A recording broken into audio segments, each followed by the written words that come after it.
Hey everyone, welcome back to the DTV Connoisseur podcast. On this episode, Ty from Comeuppance and I will be looking at two from Casper Van Dien, Most Dangerous Game with CT from The Real World and The Challenge, and Red Prophecy, a Nevsky film with a nicely dubbed Eric Roberts.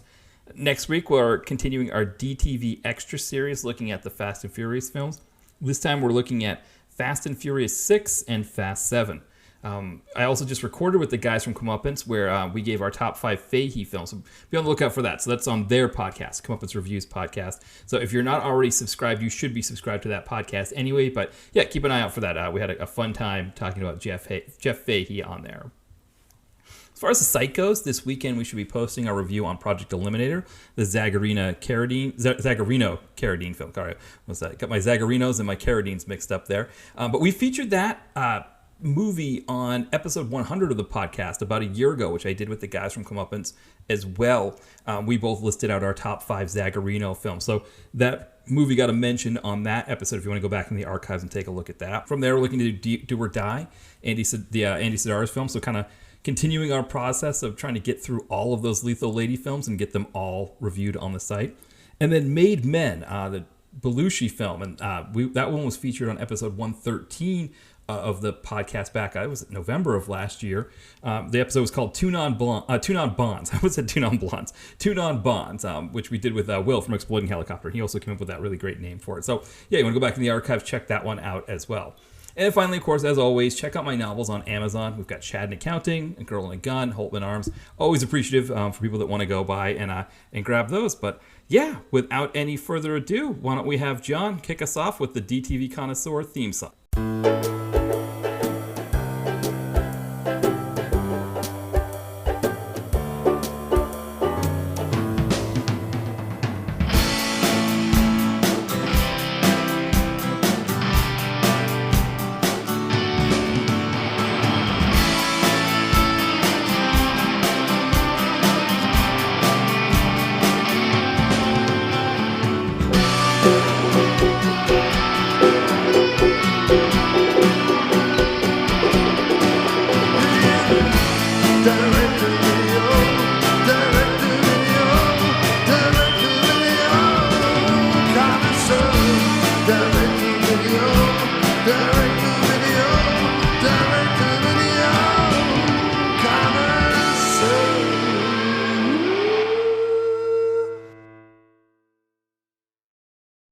Welcome back to the Direct-to-Video Connoisseur podcast. As always, this is Matt, and I am joined once again by frequent collaborator Ty from Comeuppance Reviews. Welcome back, Ty. Hey, we're back to talk about more great movies with Casper Van Dien. I'm very excited. Yeah, we're taking a break from the Willis. One thing that's interesting, I looked at Willis's IMDb because I wanted to get like an exact number, and okay. I think there's like roughly like 35 direct-to-video movies that he's done. So we could go as deep or as shallow into as well as we want. I remember when he was first starting these things. It's like, I have it's like, what is Fire with Fire starring Josh Duhamel, Rosario Dawson, Vincent D'Onofrio? Yeah. Yeah. And then he did Set Up, and it was a double because it had 50 cents and Ryan Phillippe. Yes. And I think who's the other guy in that? I think it's Bautista or someone like that. Yes, I think you're right. Yeah. And I thought, oh no, this is not good. This is not good for Bruce. It's just, I think even Ryan Phillippe said, I don't have a Ryan Phillippe impression. Yeah. I mean, I do like his voice, his kind of weird New York accent voice in Way of the Gun. Yes, yeah. Which is amazing. It's like, we're off the wrong path. We went on the right path. I can't say one of the words he says in the beginning of the movie because you could, but watch the beginning of Way of the Gun. It's fantastic. But I mean, like, it's like, what kind of voice is that? It's like, I like it. It's fun. And he's been getting a pass for about 20 years because of that movie. So Ryan Phillippe, I think you can look it up in the setup when he was in setup on the IMDb. Be like, I think I was tricked into doing this movie. I think it's like, you know what? It makes sense. Because it looked like a good movie. I mean, have you seen Setup? Oh yes, yeah. I mean, the idea is pretty kind of has like a gritty tone to it, kind of. It's like, and you probably go, oh, that's a good idea. I'll be in this movie that has 50 cents and Bruce Willis. Yes. And it's like, this movie's crud now. It's like, and I'm stuck. Yes. Yeah, because that's the thing, right? It's like when Emmett Furla Oasis come to you with that scroll, you're locked in, and I don't think Philip P. signed it. So no, because he didn't sign it, he just did the one he got movie. He Yeah, did one movie. I'll do one movie, and 2 weeks of my life, and then I think it's he's like, missing out though, because I watched the second, which also has Casper Van Dien, by the way. yes, I've been needing to see that one. Oh, you know what? We should have done that one, kind of. But no, these other two are fantastic.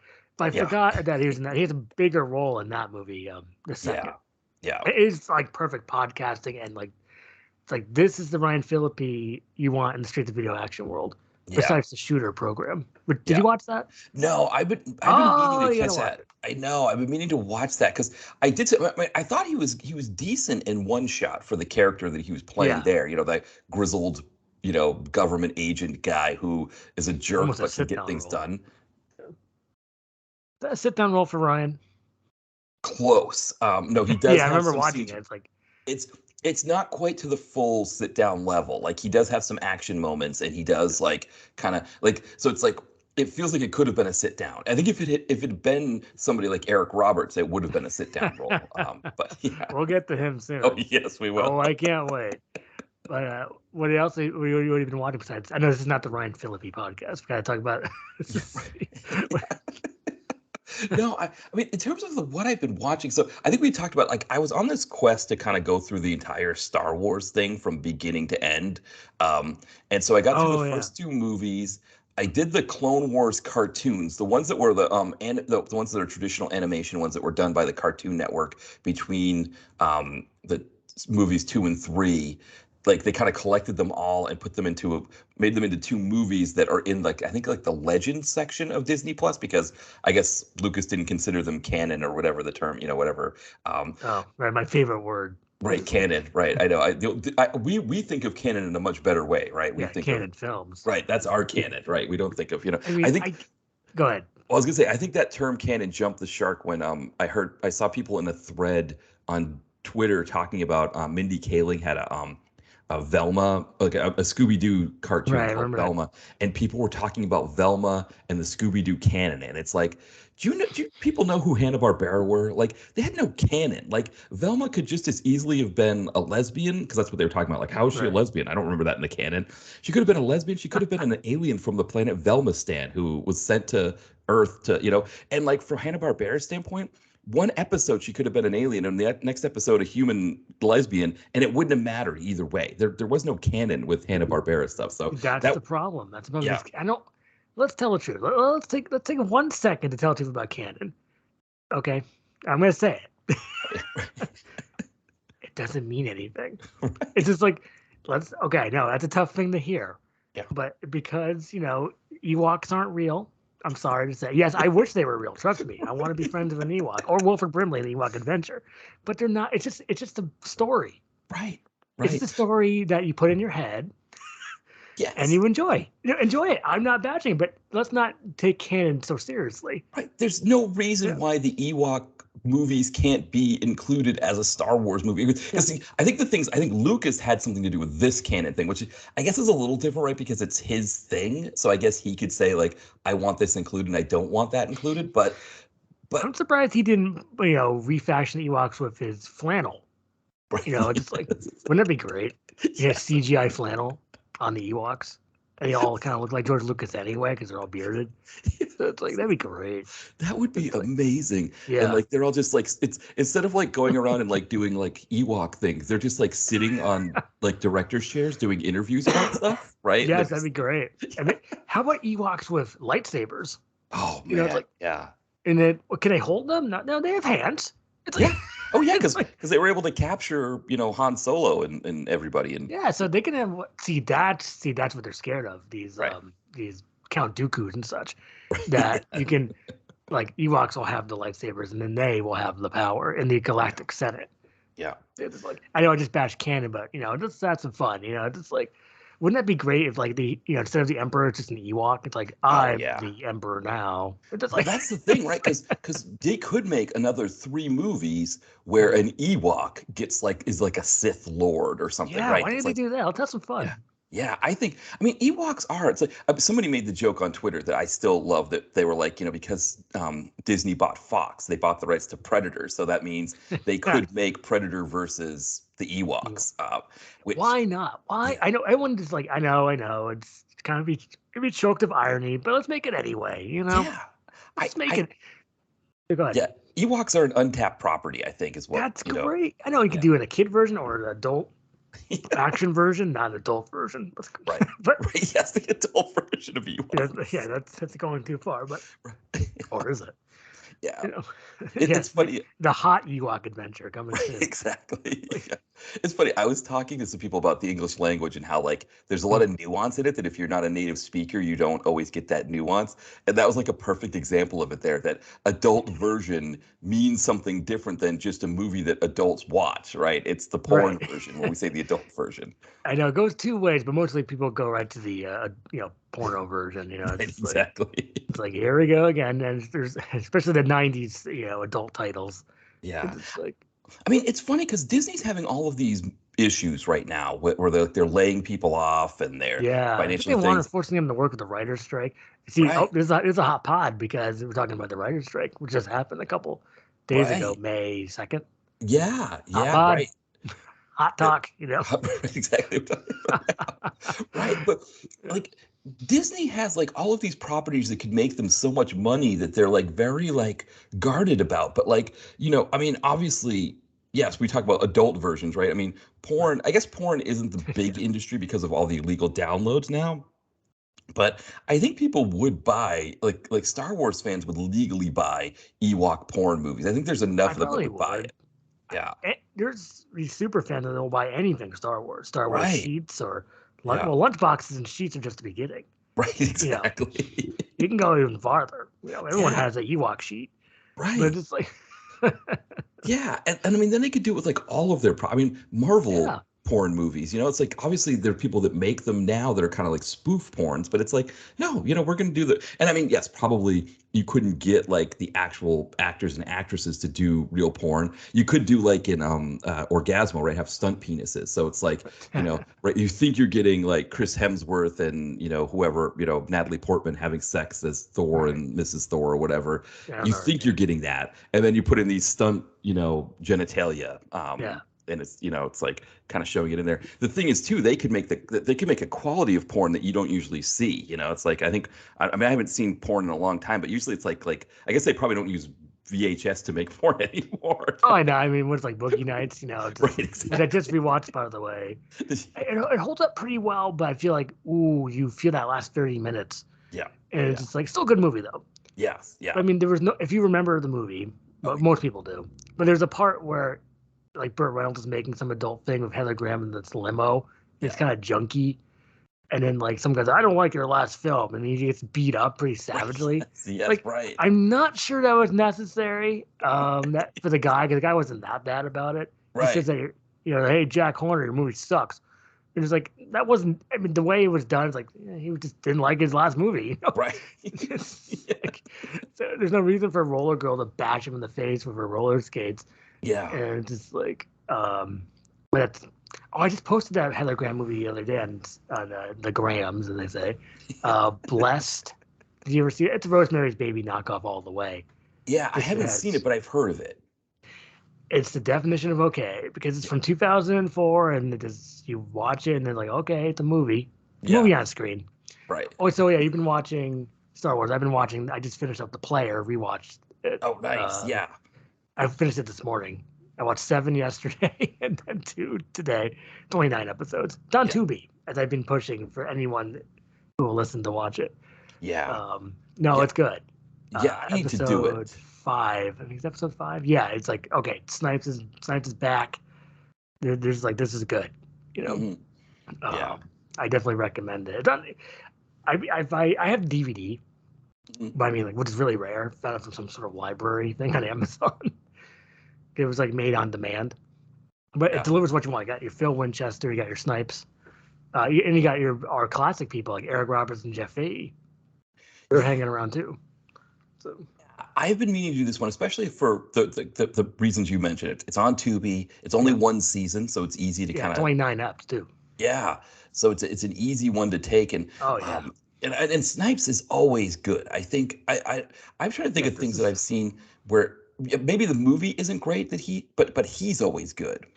Yes, I think the laziest he's ever been maybe was the Marksman. Yes. Yeah. It's like, yeah, it's like, oh, what's that noise? Well, your instincts are turned on. Or I looked at the Marksman trailer because I don't know why I'm obsessed with it. I Yeah. mean, when he was coming out, I was like, you are violating Russian airspace. And he was like Andrew Stevens or something like that. And it's like, and then I don't know why. Because I think back in 2005, 2006, Snipes was making these directed videos. It's like, whoa, Snipes making directed video. Oh, 7 seconds. Yay. You should have seen me back in 2005 when Yeah. I was coming out. It was like June 27th. I can't remember when it came out. It was 2005. I'm going to watch 7 seconds. I'm very excited. But yeah, the player. So hopefully you can check it out soon. It's Yeah. definitely it delivers the goods. I'll say that much. Definitely. I mean, because I think you made the point that after that one, I mean, there's a couple of movies like Armed Response. Yeah, yeah. You could maybe consider The Recall as it's a DTV sci-fi with a little action in it, but Mhm. he really isn't doing the DTV action stuff anymore. He's kind No, of he's fallen out of not, that. isn't he? Isn't that terrible? Yeah. Maybe just getting older. Maybe I don't know. I'm not sure how old he is. Plus, we Uh, lost 3+ years. Yeah, well, I think that's it. I think, Hollywood is a very weird place, and we're seeing it now, of course, with this writer. So he's going to be he turned 60 last year, so he's 60 Oh, now. oh no. Yeah. Yeah. So I mean, Gary Daniels is turning 60 Wow, a few really? days after we It's were amazing for 60. yeah. So I mean, he's probably in good shape, but it's like, I think Hollywood's weird like that, where it's like, Snipes has like, this tax thing, and suddenly it's like, oh no, we can't make movies with him. And it's like, I mean, he was fantastic in the Blade movies. That was a time when comic book movies were kind of they were it was pre-Iron Man, in '09, where comic book movies became what they are now. But for what they were at that time, I mean, he was fantastic as Blade, and I think It's they're like trying to, perfect casting, and you got yeah, your Dorf. right. It's like, Oh, the Dwarf was fantastic, and then you got yeah. Dominic Purcell as Dracula, the third one, which was just Oh, was I really hilarious. tried that, but it's a real mess. It is. I It's remember well, it's from 2004, so it's already bad. right. Then you hear about all those behind the scenes of Snipes, not let's say was being unprofessional. Yes, yeah, Then the movie itself just sucks. I mean, like yeah, it's like what Jessica Biel puts on some iPods and slays some vampires. Well, listen to yes, what? It was a new metal, maybe.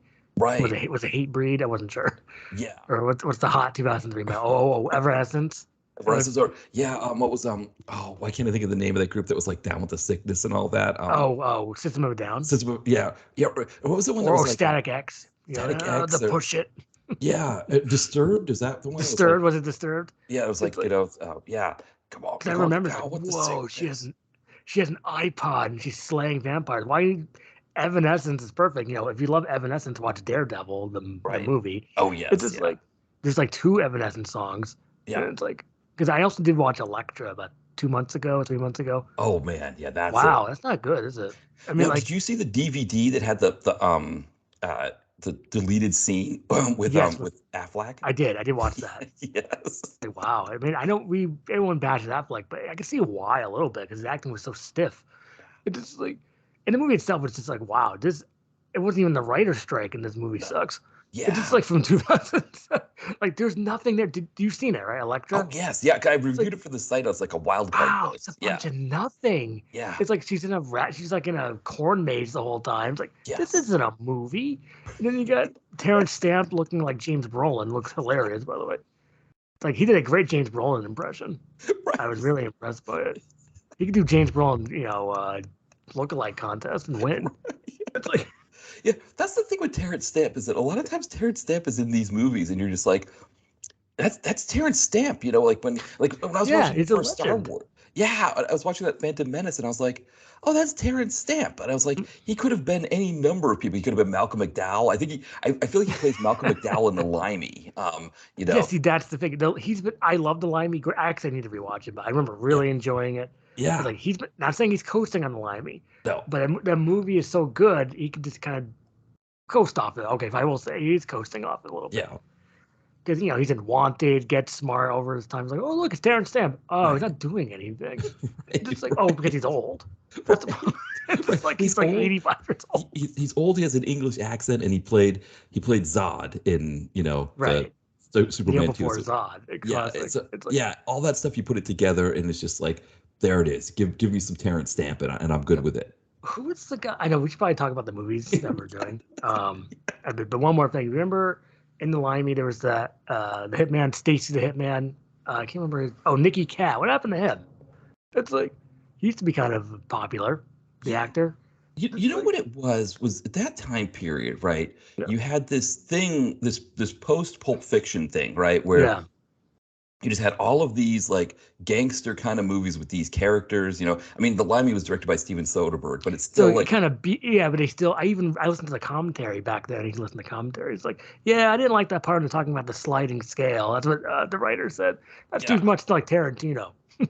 right. Like, But I always remember that. But go ahead. yeah, well, I was gonna say Nicky Cat was one of those guys who, I mean, I don't know, he just did a lot of that stuff. I mean, I guess Yeah. it looks like he did something in 2018, and then he was. Oh, that's right, he was in Behind the Candelabra with Oh, okay. He was, With Matt yeah. Damon and Michael Douglas. Exactly. I forgot about that. But, he really wasn't doing a lot. But he was that guy that, like, these movies, I mean, Dazed and Confused, we remember him in that. It's like those 90s indie flicks. He was that guy. He was that guy, exactly. And it's like, you see him all the time. I remember he was in, I remember it's like, oh, who's this Nicky Cat actor? I'm going to look him up more. And he was in Rules of Engagement with Samuel Jackson and Tommy Lee Jones. Yeah.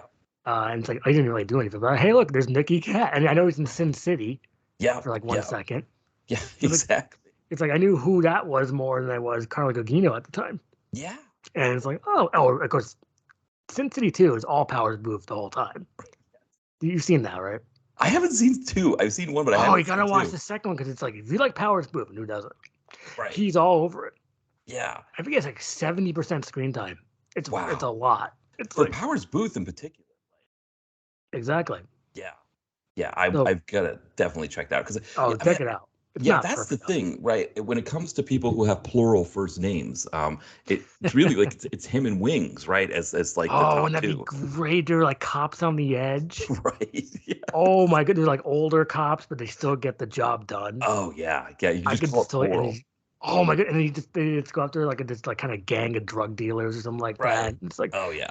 And like cars blow up at the end, or maybe it's like I could see this movie. I don't know what it'd be called. It'd be like Dangerous Method or something like that. Yeah. And Well, like, no, they're it like has to be Dangerous Methods because it needs to be plural because their first names are Dangerous plural. Methods. Oh yeah, Right. yeah. Right, yeah. Unorthodox methods, or like Even you better. guys do Better. unorthodox methods, but we get the job done. It's just like, Exactly. and they're old and grizzled, and they punch the captain or something. This is like a no subject. So they just punch the captain and be played by, I don't know, William Smith or something like that. Or Yeah. Oh yeah. it's like, So I wonder if it's even somebody like younger. Like I don't know. Yeah, William Smith is a good because William Smith yelling at you behind a desk is just like you haven't would be been a good. DTV star if you haven't had Oh, William Smith yell at you from behind the desk. how about Dick Van Patten behind the desk as the captain, and he gets punched in the face by like Wings Hauser? And it's like, you're off the case, Wings. Like, I don't think so. Punch. He punches Dick, and then he falls back in his sit-down roll chair. Oh, that would be so good with like a stunt double, right? Who gets Yes, punched? it'd be a terrible stunt double, And but then it'd be suddenly funny it's from like this- behind. Right, this really bad cut to like him just kind of Yes. like all like kind of askew in the chair, like kind of Oh, that'd be with a so tie, funny. like kind of maybe up around his shoulders, There's draped and around his there's like a little shoulder. bit of blood on his lip. Yes, exactly. You can totally see that. It's like, all right. You have 24 hours. Yeah, right, exactly. And then he just goes after the drug dealer names, which cut to Delgado or something like that. But Yes. it's like, I know I've used them a lot, but we haven't said them lately. But we should probably like the movies themselves, or we have two movies to talk about, right? Yeah, so we decided we were talking about whether or not I think this has happened before. We wanted to maybe take a little bit of a break from Bruce Willis, break. and I think we had a bit of we had a good one and a rough one when we did the last one, and we thought I was listening. Oh, right, Survived the movie, and what was the other one? Yeah, and then White Elephant that actually White wasn't so Elephant, bad. yes. But I listened to this podcast that kind of makes fun of Alex Jones called Knowledge Fight, which I never caught before. The reason why they're called Knowledge Fight is because Alex Jones's stuff is called Info Wars. So info or knowledge wars fight. So that's why they call it that. But they do this thing at the beginning of their episode called "What's Your Bright Spot?" because they're getting into Alex Jones stuff can be a little bit it's a little bit tiring, and so they wanted to have like, what's your fun thing that you're doing outside of all this? And so the one guy was talking about how he watches the challenge, real world road rules challenge kind of stuff, and how there was a movie that had CT in it called The Most Dangerous Game, and I was like, that sounds interesting. And I saw it had Casper Van Dien, which of course we're big fans of Casper Van Dien. And so it was like, oh, this could be good. And then we were looking at what would be a second Casper Van Dien if we wanted to do this. And we just thought, hey, Red Prophecies has a whole bunch of people in it. And so, So there we go. I mean, CT plays Sanger Rainsford. Amazing name. If you want to run down the plot, obviously it's like surviving the game. Yeah, it's surviving the game. It's one of the things I think that helps this movie is the plot simple. It's just really like you've got Judd Nelson plays this rich hunter named Marcus Rainsford, and his son Sanger is CT from the challenge.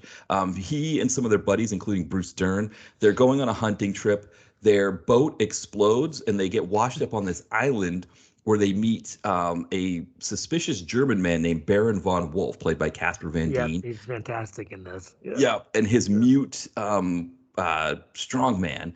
And what they find out as they're talking is that, Casper Van Dien hunts human beings. So Judd Nelson decides, you know what, we're not into this whole hunting humans thing. And as a result, Casper Van Dien kills him and his buddy. But because CT was a soldier in World War II, Casper Van Dien thinks it could be interesting to hunt him. So that's what he does. He sends him out actually with a brother and sister couple who were also captured and had been held for a couple weeks there, I guess. And so it's your classic deal. They get sent out in the woods. They've got to survive. There's twists and turns, but it's kind of just goes and goes about its business. And That's a good point. Yeah. Yeah. It kind of keeps you entertained through the whole. I was enjoying it pretty well. I mean, like, because you got Casper Van Dien. Yeah. Who really puts in a fun performance as Baron von Wolf. Like, it's that German accent. Well, so before we talk about him, let's talk about Judd Nelson for a second. Yes. Because that is an interesting looking goatee. I mean, it's like not filled in. It's just like the whole thing is fascinating with Judd Nelson in this. And when Bruce Dern, Bruce Dern. Bruce Dern padding, as you call it. Let's start there. Yeah. Yeah. Well, because, with us watching these Willis films and the Emmett Furlow Oasis films where they had to get creative with the Willis stuff, we've become almost connoisseurs of padding, I think. We've seen a lot of different kinds. Bruce Dern padding is a completely new one where essentially while they're on the boat at the beginning of the movie, it's just Bruce Dern just like monologuing about the Kodiak hunting. Bears. Yeah, Kodiak bears and hunting, and is it what's the sport in hunting a bear when you've got a gun and the bear doesn't have a gun? Which I don't know what a bear would do with a gun, but let's just that's getting into another wacky territory. Right, exactly. There's like a no subject. Bears with guns. Bears with guns, right? Armed bears. Yeah. Armed bears. I mean, like they do have. They don't have opposable thumbs or whatever, but they could. Right. It's like. Yeah, I mean, because those bear claws, so it's funny because bears. It's like growing up in Maine and New Hampshire, you'd see them every once in a while. And I remember my buddy one time we were driving back from hiking in the mountains and we saw like a mother bear with 3 cubs, and he's like, I got to get a picture of them. And we were kind of far enough away, and like the pictures, it's great having the pictures of them, but there is that sense when you see a bear. That's really one of the only times I've ever really seen one before. But like. We grew up with this idea of like, you just get away from bears. Like you don't want to go anywhere near them. So the idea of hunting a bear to me is just like, I'm not, that big into hunting anyway, but bears kind of like, let them be bears out there in the wild and do their bear thing. And let's leave them alone. But but that's Bruce Dern's thing, right? Is that like, they're, I can't do Bruce Dern, but I ain't gonna hunt bears. Right, exactly. It's like, I'm Bruce Dern. It's like, I will say this about Bruce Dern. He sounds the same. He looks the same. I mean, Judd Nelson, on the other hand, he has that not filled in goatee. He looks weird. Yeah. He's doing the best he can. I think he's trying, because it's like, I know he's like, oh no, not one of these again. Because remember he was in Falcon Down of William Shatner and what's his name, Randall Patinkoff, I think. Yes. It's like, or one of those kind of Randall Patinkoff people. Yeah. Well, and the funny thing too is because CT cannot get rid of his Boston accent, or his Mass accent. No, that's why he's so not talk much, but it's fun to hear him. Yeah, well, exactly. And so Judd Nelson is originally from Portland, Maine, but he grew up in a Portland, Maine, like he's as rich family, went to prep school. He would have heard accents, but he would not have spoken with any kind of accent. And that's why he doesn't speak with one when we hear him talk or anything. And But it's weird that he has a son, Judd Nelson, because I won't say he looks young, but he looks young-ish, kind of. And I will say this: in the beginning, you got Bruce Dern, you got Judd Nelson, you got CT, and you got this other guy who kind of looks like Ed Helms. Right. Yes. Or I call him, and it's like, okay, I think this guy's not going to make it. Cause, No. Right. Would it be amazing if we can get Ed Helms? I mean, like, or Edward Helms, who's an action star. Right. Well, because that's kind of the thing too with this movie, and spoiler alert for anybody watching it. But I think if you've seen enough of these kind of movies, you probably know what you're going to be seeing. Yeah. So it shouldn't be much of a spoiler alert. But with these stars, obviously this movie did not have a great budget, and so with Judd Nelson, with Bruce Dern, Tom Berenger shows up midway through.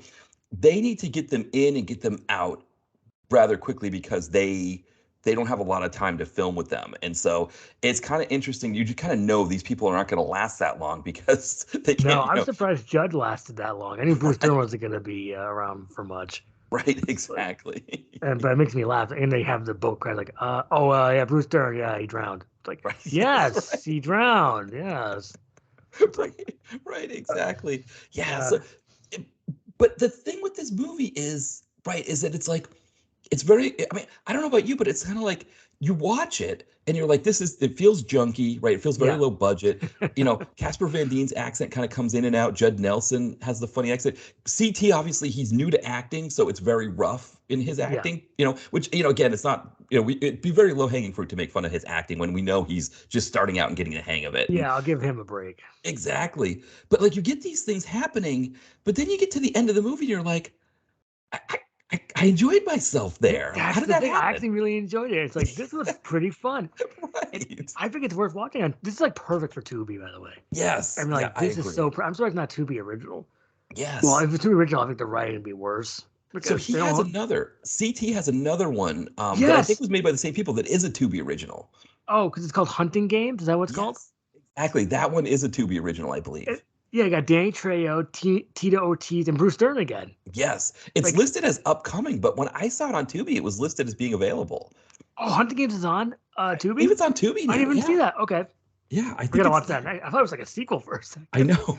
Exactly. Yeah. Go ahead. I was going to say, I mean, the CT factor in this, I mean, obviously, he's this, character, not character, but he's known for doing these reality things. He's kind of, the Boston accent is a big part of his game. I mean, he's this big guy who gets into fights when he's on these shows, and he's like very brash and he's very aggressive. I never watched those shows really, but does he have a beard in it? Because I know he has, or no? No, some of them I think he does. So like I've only seen the beginning of his career as a reality star. So I saw his season of The Real World was the one in Paris, and that one was hilarious because he's the Boston guy, right? And it seems like I think from the Seattle season when they had David, it's almost like they felt like they needed to have a Boston guy on every season after that. I only know from Puck, and then that's it. So if you're not Puck, you're right. Yes, you wouldn't know. Yes, I mean the other funny thing is though there was the Boston season where they didn't have a Boston guy. That was the season before Seattle, and one of my favorite parts of that Boston season was they had to work with a Boys and Girls Club, and they went to this convention thing. They took the kids to a convention thing, and I guess the woman on the cast, her name was Montana. She let one of the kids try wine. So it's like this official like Boys and Girls Club thing, and she's like letting this kid sample wine. So they had this real Boston guy who was like the head of the Boys and Girls Club that was their boss, and so he takes them into the office to question them about it. And she says, "Yeah, I just let him try a little bit of wine." And the guy goes, "Blows my mind that kids would drinking wine on a trip." And it was just like I always love that.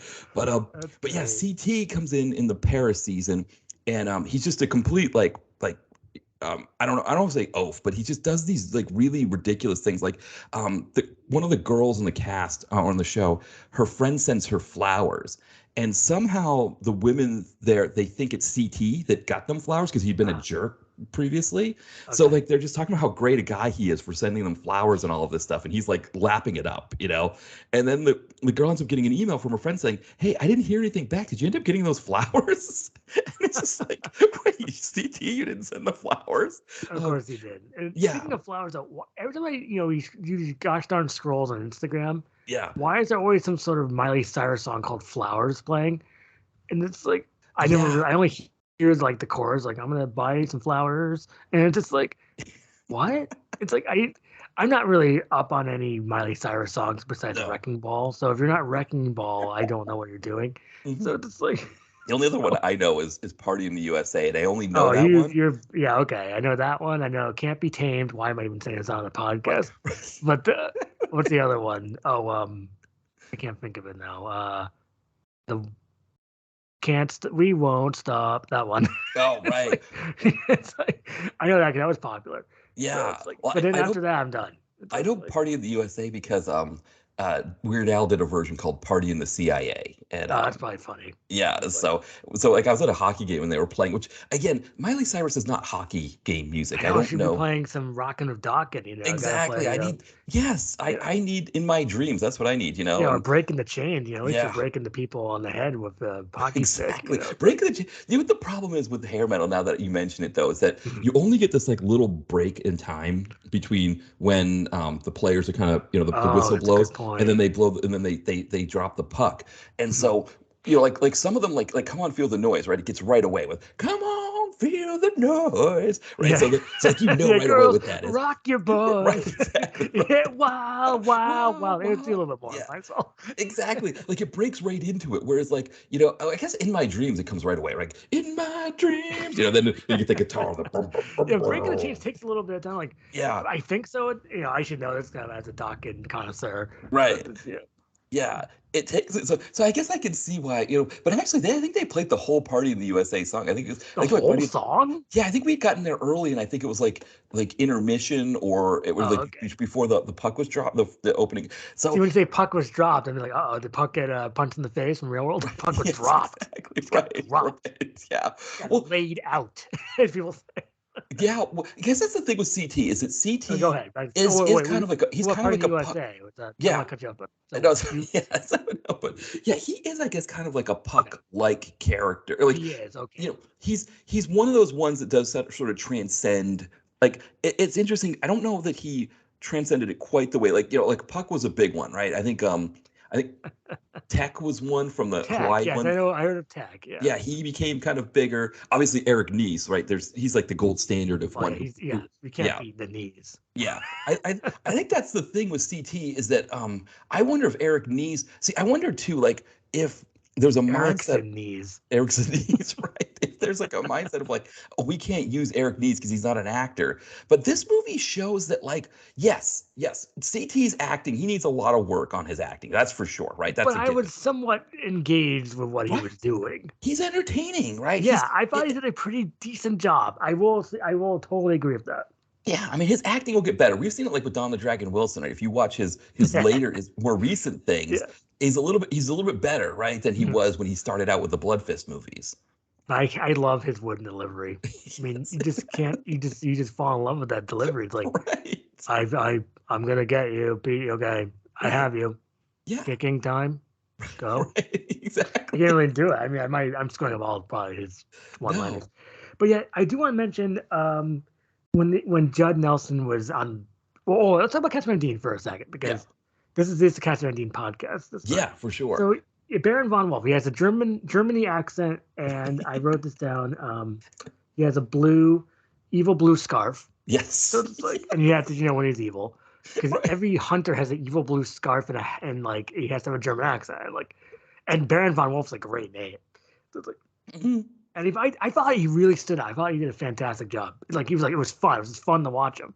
Yes. It's like, and I think unlike the other big names in this who are kind of there and then get like they're kind of only in the movie for like a set period and they get killed off and they're gone. Casper Van Dien is kind of in and out, right? Yeah, he's like, in and out. Yeah, he's not all over it, but he's in enough that hey, okay, he's back. He's back. Yeah. It's like, and I mean, his villain, like you said, he knows the part that he's playing. Yeah, he's nailing he goes for it. Yeah. And you would think if this had even a bigger budget, you could probably get Dolph Lundgren to play this character. Yes. And I was like, Casper Van Dien and Dolph Lundgren in a movie. Mm-hmm. Yeah, those two. Why has that not happened yet? I know those two would be amazing. I mean, because you when you watch this, you're right about that. Because like Dolph Lundgren, right? The thing with Dolph Lundgren is he can play a German, and we accept it if he doesn't use an Yes. accent or anything, right? It's just Dolph. Whereas Fuck Van Mr. Dien, German. I always think Van Dien had fun with the accent, even though Yes, the you accent can kind of goes see. in and out, but I think he That's had okay. fun talking with it. Yeah, because I can't help but laugh because you can see that he has like he's putting a good joy into his performance. Yes. Yeah. And and I thought that was a standout, and it really helped the movie go along. And I was enjoyable. I thought it was kind of a hit. Yeah. I was thinking when I was watching it.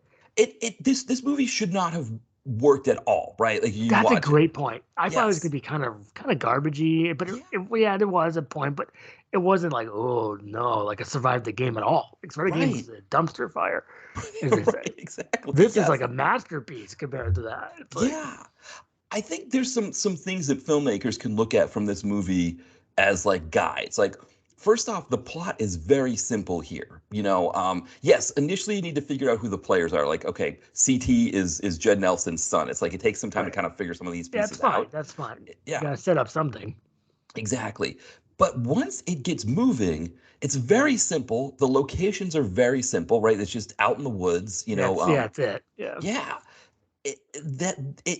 So that part of it really helps. That there's not a lot for us to figure out with this movie. Like you're not going to get confused by this movie, by what's happening. No, not at all. He keeps it running, and I love the Judd thing too. It's like when he has that moose that's dead, like killing moose. This is a beautiful moose. Yes, and it should be on the wall. And I love that. And I love the part. It's like Casper Van Dien's like, I hunt the most dangerous game, and then someone says, "What's that? The most dangerous."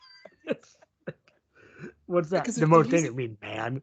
Right. Well, because that's the thing too. That's one area of this movie that like normally you would kill a movie for this, right? That they're just like purposely holding us in suspense when we already know what's going on. Exactly. Know what the most dangerous game is. Right. So right. Like, we know what they're saying, but because you've got Casper Van Dien chewing up scenery with his German accent, you've got Judd Nelson with his Boston accent and his goatee sitting there, and then you've got CT who's just sort of getting his bearings as an actor, just kind of sitting there taking the whole thing in.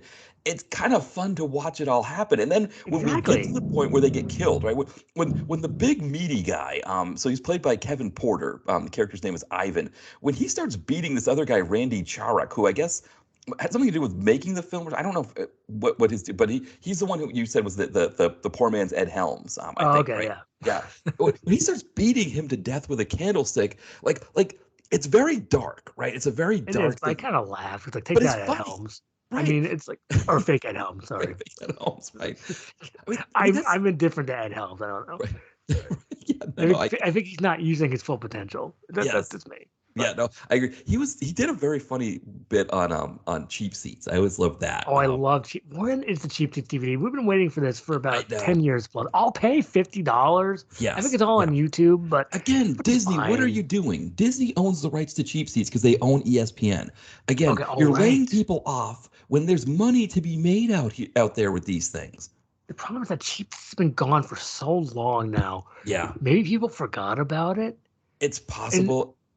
Maybe you have to get the clips, but I do like, who was the guy I always made fun of on Cheap Seats, that comedian guy? Oh, Floorwax. Michael Floorwax. Oh, Floorwax. Yeah, Michael Floor. Is it Michael Floorwax? Yes, I think so. Yes, yeah. What a last name. Is that his real last name? Because I didn't know that you could be a Floorwax. I don't know if it was because they said they met him in real life and he was actually a really great guy. That's what I understand, but he's kind of goofy and I love that they make fun of Michael Floorwax. I mean, yes. I just love saying his name. I know. Floorwax. I guess we could just do the Michael Floorwax podcast. Waxcast. Yeah, I know. That waxing Floorwax. Right, yes. Yeah, I mean, that whole episode with the Earl from Toshiba thing and the fishing and the guy who played the sheriff on Murder She Wrote, and I remember there's that line where the guy that played the sheriff on Murder She Wrote was like, "Mama didn't raise no fool, you see," and then one of the Sklar brothers is like, "Mama didn't raise no celebrity either." And it's like, I need to sit down and take the time and watch every episode of Cheap Seats again. Yeah. I'll say it on this podcast because then I'll remember to do it. Yes, yeah. That's how I can remember things. I know. I had DVR'd them all when I was living in Portland, Maine. And then, of course, what happened was when I moved out, they were done with cable when I moved out of that apartment. That my roommate didn't want cable anymore. So I was the one bringing the cable box back, and all the Cheap Seats were on there. And I didn't, but at that time it wasn't such a huge thing because it was still airing on ESPN Classic. So I wasn't like, oh, I'm losing all the cheap seats. I was like, I'll get them at some point. And then next thing I knew, it was gone. Yeah, I know. That's the tricky part about cheap seats. I think they're on YouTube, but I haven't checked recently. Yeah. I do also want to mention Tom Berenger. Yes, absolutely. So you have to wait an hour until he Right. drops by, and he has a handlebar mustache. Yes. And that's about it. But Yes. it's nice to see him. Yeah. Well, and I love the fact that a guy who's been essentially living in this like hiding out on this island with only the supplies that he gets from the shipwrecks that Baron, that Casper Van Dien blows up, has been able to shave a perfect handlebar mustache and has like nicely styled hair as well. That's true. I mean, like, I like that, Berenger, I know, I think he's probably getting up there in the age department now, too. Oh, But yes, yeah. he's still doing the sniper movies. Yeah. I think there's like 2 new ones I have to catch up on. I know the last one I think we watched was Ultimate Kill. Mhm. So I think there might be 2 or 3 more after that. And, they call him Master Guns with Right. Chad Michael Collins, which I hear is a nice guy on Instagram. So, Yeah. Casper Van Dien, by the way. Very Yeah. nice guy. Yeah. Because I posted Sleepy Hollow, and I tagged him. Yeah. Because, I'm running out of tapes to post. Right. And he saw he liked it. And then he also went all the way back to my post for Shark Attack and put like a shark emoji. Wow. Yeah. And it's like he, I think That's he the just, thing. yeah, that's He's- the thing about Casper. Yeah. He's really good about that kind of stuff, which I think is Yeah. really cool. That he's, I mean, he was offline for a little bit, but Yeah. he's I think he interacts with some of the posts that we make. He's kind of really fun about those kinds of things, and I think it shows that kind of that fun sensibility that he seems to have. Yes, and this performance too. 'Cause I think Yes. he just likes to act. He likes to just do his thing, and he cares about the fans. Yeah. It seems like he really does care. Yeah, It's I, just I like- completely agree. If I was him, I would do the same because you got to care about your fans, or you don't have anything. You can't Yeah. be like a diva or something like that. Yeah. I can't think of any divas right now. no. But I don't know, Faye Dunaway. I don't know. right, yeah, exactly. She doesn't interact with my Faye Dunaway posts. I don't have many Faye Dunaway movies. Oh, I do have one. Silhouette. I posted it like 3 years ago. Oh, I don't think nice. she's on Instagram, but she didn't like it. Yeah. Okay. Right. If I posted Mommy Dearest, which I don't have, Yeah. she wouldn't like that either. But get over that, by the way, Faye. I know you're Right. listening. Yeah. But What it's like, she's a typecaster, right? Like she couldn't get any roles except for Into the Great Wide Open video. well, don't forget she's in this weird movie. It's called El Padrino. Hmm. Do you remember this? It has Gary No. Busey and Eric Roberts and the guy from Blood and Blood Out, Damian Chapa, Jennifer Tilly. I remember. I think I may have come across it when I was looking up Damian Chapa, which why I would be looking up Damian Chapa, you never know. But That's what happens to Damian Chapa. He's like, wait, I'm looking up Damian Chapa right now. right, It's like, you're right, because you know what it is. You're right. What it is it's like you see him in something and you're like Damian Chapa, and it's weird because like Damian Chapa, like he makes these movies, like yes. they're all his movies, and there's tons of them that have all these people in them. I think I don't remember the title. I think it's called like Man of God or something. But I think or maybe they both have Robert Wagner. Yes, yeah, Like he could have been an action star, Robert Wagner, but he Yes. kind of was, right? Was it Heart to Heart? He's in that. Yeah. I should. yeah. I have found it for like $1 at Goodwill, but I haven't got to it yet. Yes, he might have killed Natalie Wood. It's allegedly. Right. Allegedly. Or was it Christopher Walken? We don't ever know. But Right, right. I know that's the thing. And that's the thing with these stars, right? Is that we talk about like it's not so much cancel thing. It's more like they just Like, so many. yeah. I mean, I guess that's one thing that helps with Tom Berenger. It doesn't seem like he has any skeletons in his closet. It seems No, like but Casper Van Bob Dien is Wagner clean. does. It's like Yeah, and Walken can get away with it because he's Walken, but yeah. it's like Can you I don't imagine know, Bob- walking on the stand? You're like, I was not there that Yeah, night. I used to be able to do an impression, but I mean, like, if there was Dolph Lundgren on the stand, he never plays a lawyer, by the way, Dolph Lundgren. No. It's like, I object. Objection. It's like, sustained. See, oh, that's perfect. He could be like a cool, like, cop lawyer, and it's like, looks like this has just been sustained. And just shoots, like, some guy in the court. Yes. It's like, Can you imagine? That's the movie, right? Where Van Dien's the cop on the edge. yeah. And Dolph is the former cop who somehow became a judge, right? So I guess he's Yeah, became yeah. a lawyer who became a judge, right? Like, And has, like, the robes. It's like, I'm wearing the robes now, Casper. Okay. It's like, and I could, and he's like, and he becomes corrupt, right? Dolph Lundgren. So it's like, Oh, yeah, but it's like that kind of corrupt, right? It's that kind of corrupt where like he's really a good guy and he had the moment of weakness, and then he has like the suicide scene, right? Where he's in his chambers and he's like, yes, he has a gun and it's like one yeah, bullet. right. You just hear the bullet go off and then cut to the next scene. Like you don't even see him. Oh, right? okay. You don't, Right. I You don't even think see him it's shoot himself. Yeah. completely different, which it's like Casper finally figures out that Dolph Lundgren's corrupt, and then Right. what Dolph Lundgren does is that he rips off his judge robe and he has like some cool like fatigues, and they have a big fight scene that's actually good. I mean, there's like, wouldn't that be good? Because the CT Casper fight scene was, let's say, a little short. Yes. And it's like, oh right, it's only 3 minutes left. You're dead. It's like, right. Exactly. I was like, wait, how long do I have left this? Oh, you better finish this up quick. It's like, well, right, because that's the thing with CT. So CT would get into fights with people on the show, but usually the people that would like they weren't used to his sort of like, I think he's from Methuen, Mass, but he kind of like a badass area, like Ipswich or something. It's not so bad, but I think he may have been like from like Brockton or something like that originally, and then moved to Methuen or something. So it's like Brockton's definitely tougher, and it's like it's like those Boston's, depending on where you are in those Boston suburbs, it can be as tough or as nice depending where you're at. But he would be like the people that they would cast on The Real World were not like this kind of CT kind of person. And so they weren't used to him being the way he was, and he would get into fights with people, and they'd have to like kick him off the shows and stuff. Like he'd beat people up, and they'd be like, just like security guys that get run in. It's like, exactly. It's security. Well, he's done like now the late Jerry Springer show. It's like, Exactly. Remember Jerry Springer? He was the president in the Don Lundgren movie. Yes, which is amazing. He's one of two, I think, presidents that have been on the DTVC that were not born in America, because he was born in London, and then Rutger Hauer was the president, I think, in Scorched or something like that. Yeah, or Scorcher. Scorcher, that's what it was. Yeah. And so I never watched that, but I always thought about it. Yeah, just for the fact that it's got Rutger Hauer as the president, it's worth checking out. I'm gonna get to it. Let me find like a cheap copy. Yeah, for sure. But overall, for the most dangerous game, just to wrap that up, I thought I would completely recommend, I'd say. I think you've got to go into it knowing that it is rough, right? That it is low budget, and like the script is a little bit rough. Obviously this is only like his first or second movie, so he hasn't really been in much. So you have to keep in mind that it's very low hanging fruit to make fun of somebody's acting who's just starting out. I did not say one bad thing about CT's acting, because he's trying his best.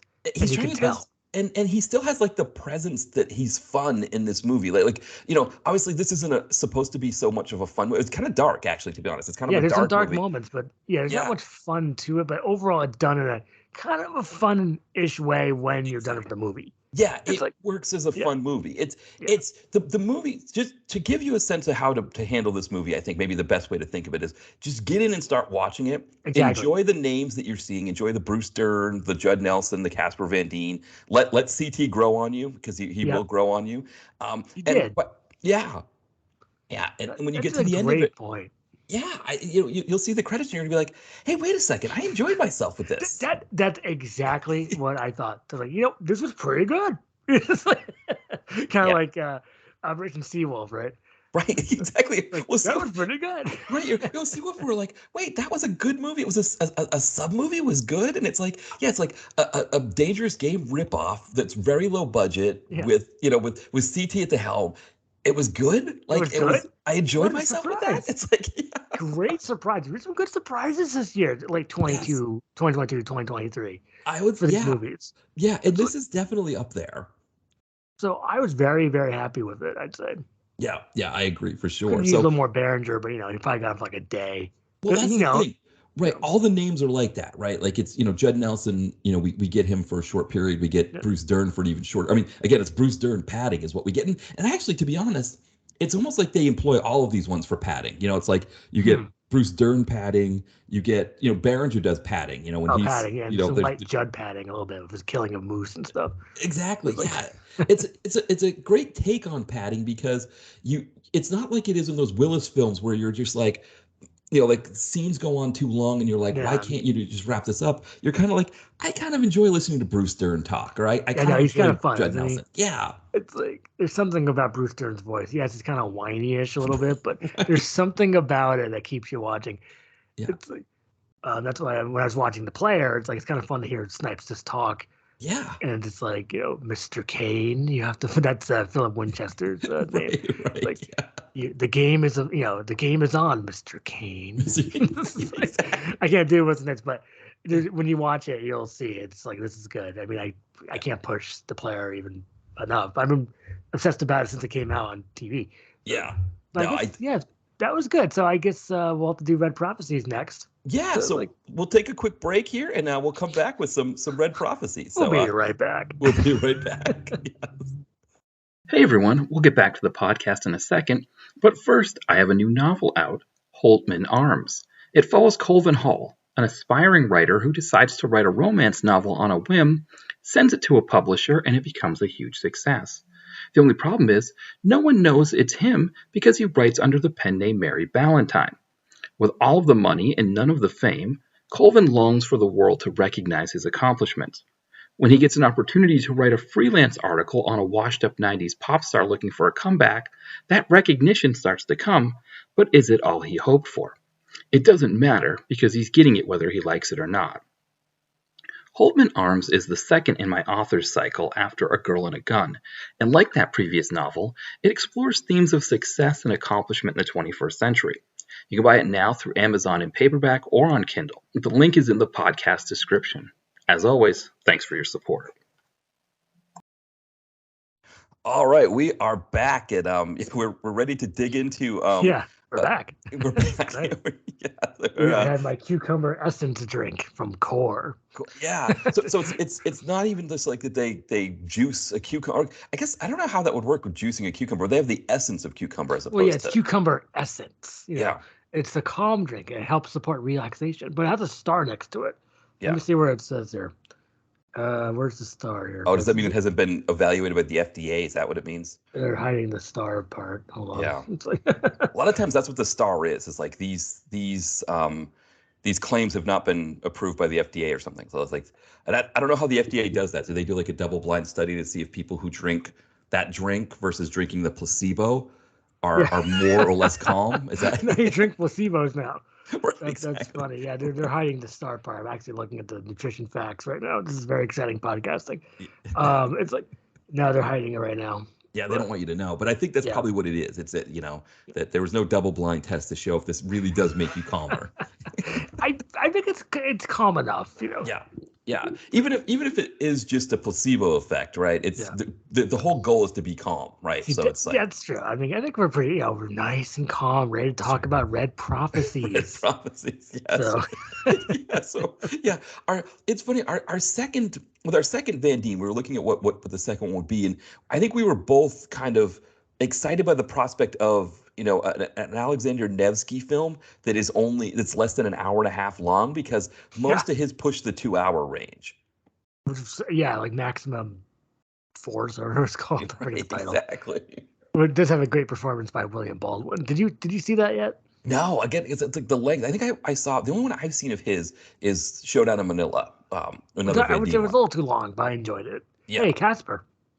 Yeah, exactly. More Van Dien. So, I mean, it seems like Alexander Nevsky is friends with a lot of these celebrities and can get them into his movies, because this one is chock full of them. But you want to run down the cast? I mean, we got Eric Roberts, of course. Of course, yeah. You got Michael Madsen. Michael Madsen's in this one, yeah. We don't get to hear that great voice, which we'll get into in a second. Stephen Baldwin, Casper Van Dien, and Oded Fur, which I've seen in a lot of movies. Yep. Yeah. He's like one of his character actors. And of course, Alexander Nevsky, which he's not really in this movie. He's only in the beginning. So we want to jump right to it. Yeah, so I'm going to do my best on a plot here, but this is going to be a tough one, I think. This one, wasn't it? So just bear with me as we try here. But the idea, I guess, is that Eric Roberts plays a reporter. In my notes, he plays John Payne, right? John Payne, the reporter, who he goes to Russia and he starts getting fed like predictions about political happenings, or things are going to happen in Russian politics from this guy called the Oracle, and he becomes famous because he's publishing these things, and then they end up happening. It turns out that there's some kind of conspiracy involved, and then this is where all of these players come into play, where you've got Madsen is this guy Tyler, who looks like he's like controlling maybe like oligarchs or something to like something to, like that. They mention right, oligarchs a lot, and exactly, and yeah, of course the plot. I guess he's evil. This Tyler Madsen right, guy. And it's like, yeah, and they he's say that Madsen's preparing a large scale provocation. right, exactly, right. So I there's that laughed out piece. loud. Stephen Baldwin plays like some kind of mover and shaker oligarch in Russia who, like, I guess like he actually helps Eric Roberts out of a jam that he's in where he's like being falsely accused of killing somebody who um yeah, who, spoiler alert, Well, I guess, maybe, I don't know, that the I guy's guess not, because the movie itself so jumbled. Yeah, yeah, spoiler alert. yeah, that he's maybe may or may not actually be dead. So yeah, so there's that piece. Van Dien plays a government agent, I guess, who's investigating Yeah, Volkov is his Volkov, name. right? So he's playing that, and then I guess Oded Fear plays the guy, a guy who runs a nationalist group who they're going to, part of the deal is that they're going to create some kind of terrorist attack to kill some writer who had left Russia who's coming back. And I'm so happy you got that all together because that was impressive. Because yeah, when he first started the movie, you got Nevsky. He's talking about coronavirus, yeah, right? And like wag the dog and like right, yes, yeah, kind of Trump stuff. right, It's like, right. what the hell is going on? Because obviously this is Nevsky padding. Right. So, Yes. Yeah. Yeah. There's Nevsky petting at the beginning and the end of this movie. yeah. Yeah. So if you cut out those pads by Nevsky, you got what 68 minutes maybe. Right. Right. Well, and the other thing too is that the padding was like this movie came out in 2021. I think he really wanted this movie out before the 2020 election because some of the things that he's talking about. I mean, he's essentially talking about, I don't know if fake news is the right thing, but this idea of like, kind of like this idea of like putting fake news articles into the zeitgeist or putting Well, them that out too, there. and then now Yeah. you got this Ukraine kind of war stuff. It's kind Yeah. of somewhat topical. But Right. the main point about this movie is that everybody is dubbed. Yes. So That's it. And when you realize it right away with Eric yep, Roberts when he yep. starts talking. And I laughed. It's like Yeah. I'm surprised he's not sitting in a car seat with a seatbelt. He was actually in the movie. It's like oh wow, he's dubbed because Yes. oh wait, Eric Roberts, that means Michael Madsen's dubbed, and we Yeah. all know his voice. Yes. And Van Dien, like that's probably the closest Van Dien one. was the close. Yes. Yeah. Yeah, he almost dubbed himself, or it sounded like Van Dien almost. There are parts where it does definitely sound like him, and then there's other parts where it's definitely not him. And I was going to ask you about this. Like, Yeah, go ahead. what is it about the Shaw Brothers, Golden Harvest, like, those Hong Kong movies that we are perfectly fine with dubbing in those movies, even with somebody like Cynthia Rothrock or Richard Norton being dubbed, and we know how they sound. Like, it works really well there. But watching a movie like this, it seems really off-putting and goofy. And me, it's like, oh, really? Because I like Eric Roberts and Michael Right. Madsen's voice. Yes. It's like I was like, all right, Yeah. I'll get used to it. But I mean, like, it's a little bit of a disappointment. Yeah. That's why I put in my notes that was unfortunate. Yes. But it was hilarious Right, after a while because that means it made me think of the movie called Diamond Cartel, yes. which I don't know if you watched that yet. But I haven't yet. It's in my to watch list. It's been like been in my to P.O. watch list for Toole's over a best year. work. Yeah. And that's watch it and you'll understand and laugh. Okay, for And also sure. Armando Santi's best work. Yes. Which- Yeah. It's Yeah, which- like, oh my goodness. And he's kind of an underrated DTV guy, Armando Sante. Like he. Go ahead. I was gonna say we were talking about Jerry Springer. He was in another movie with Jerry Springer. Citizen Verdict. Citizen Verdict. That's right. Yeah. Yeah, I would send you maybe I could send you the clip. I don't know, but there's a part where Jerry Springer is like has this long monologue. Right. It's yes, I remember that. amazing. Did I ever send you that? Maybe I don't know. Well, I reviewed it. I reviewed it for the site. So I was like, once I saw The Defender, I was like, well, now I got to do Citizen Verdict. I got to do more. I pre-ordered those back in the day. It's like Yes. Jerry Springer is in a movie with Dolph Lundgren and Montesanti. Yes. Pre-order. Well, that's what we did back then. Remember? Because Yes. we would get these trailers for these movies, and it was like you've got, like, especially with Dolph. Like Dolph was a big one. Like they did a really great job with Dolph stuff back then, which I guess nowadays you just can't really do that. But Yeah. Dolph stuff, it was like they would release these teasers of his films, and it was like, oh, like I mean, I think we talked about this with Command Performance, how it was like, you see Dolph drumming and all this stuff, and you're like, when is this gonna come out? I gotta see this, And The Defender was the same thing with Springer. Oh, and same with Russian Specialists with Dolph. Yes. I Yes, another immediately, one.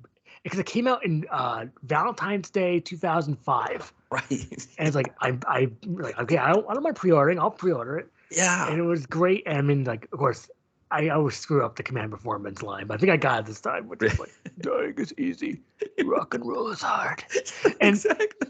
and it sounds just like that. And the Russian Specialist is an awesome movie. But I remember when it was called The Mechanic, and then they changed to The Russian Specialist. Right. And Because it's like, I think that's what we first got. Like, so I didn't buy it, but I got it on Netflix. Because remember Netflix, we're talking about how the DVDs are going away, but yeah, unfortunately. I know. I remember with your DVD queue how you would first hear, like, I remember, what was it, the Eagle Path, the Van Damme movie that never was released. That never came out, yeah. Yes. And that was in my saved queue for the longest time because Netflix thought it was going to come out. I guess distributors must have told them it was going to come out at a certain time.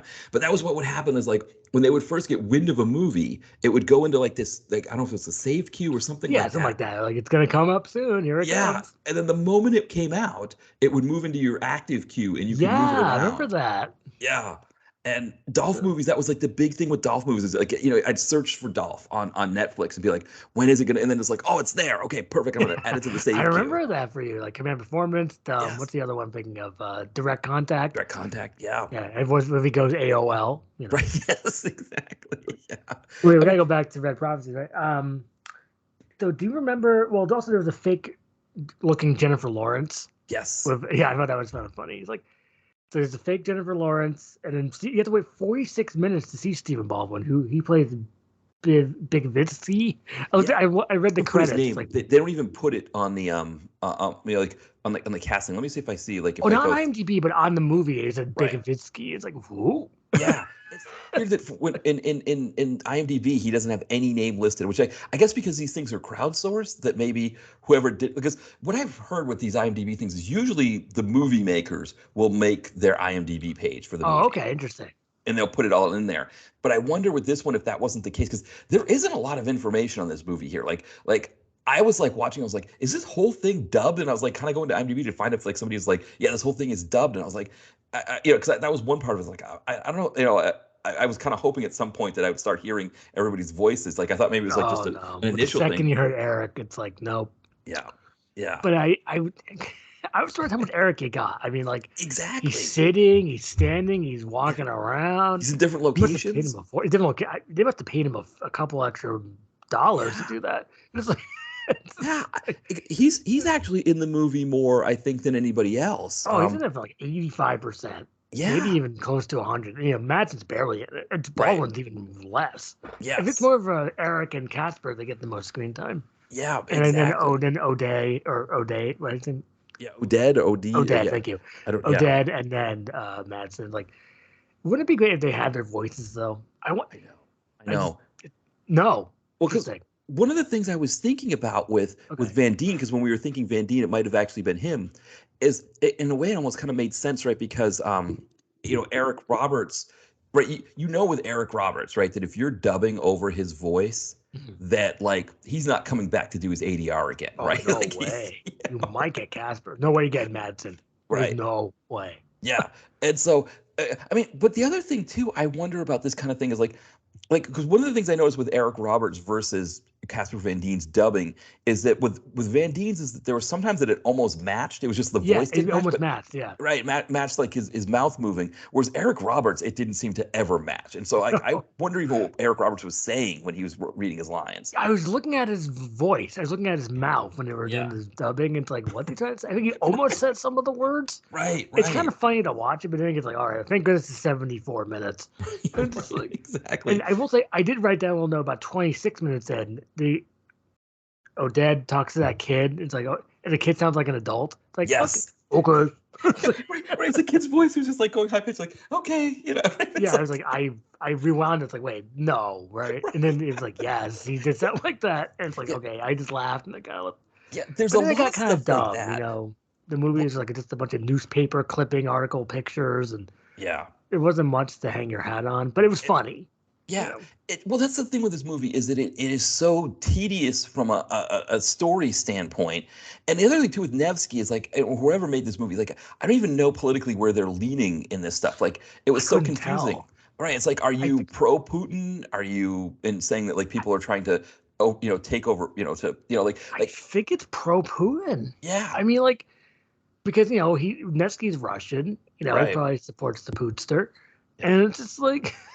Right, you couldn't tell. Like, is he saying like, "Oh, I'm a Russian, but I think Putin's bad for Russia," or "I'm a Russian and I think Putin's misunderstood and people are trying to take him down"? It was like, yeah, I think it was the latter. Yeah, I mean, like, it was really leaning towards pro-Putin, which is fine. That's your opinion, right? It just, but the movie itself, and I guess there was one explosion because that was good, but that was about it really for the action portion. And Casper did the best he could. I'll say. If you want to go into talking about the Casper section, well, because that's ultimately the thing, right? Like, and the funny thing about his character, so Casper's character, he's this government, this like federal investigator kind of person who at the same time has a teen daughter who like is like a singer or that was hilariously done too. All right, that conversation where they're talking about oh, can we go camping, Dad? Yes, we can go camping. And it's like we'll go camping. I miss Mom. Me too.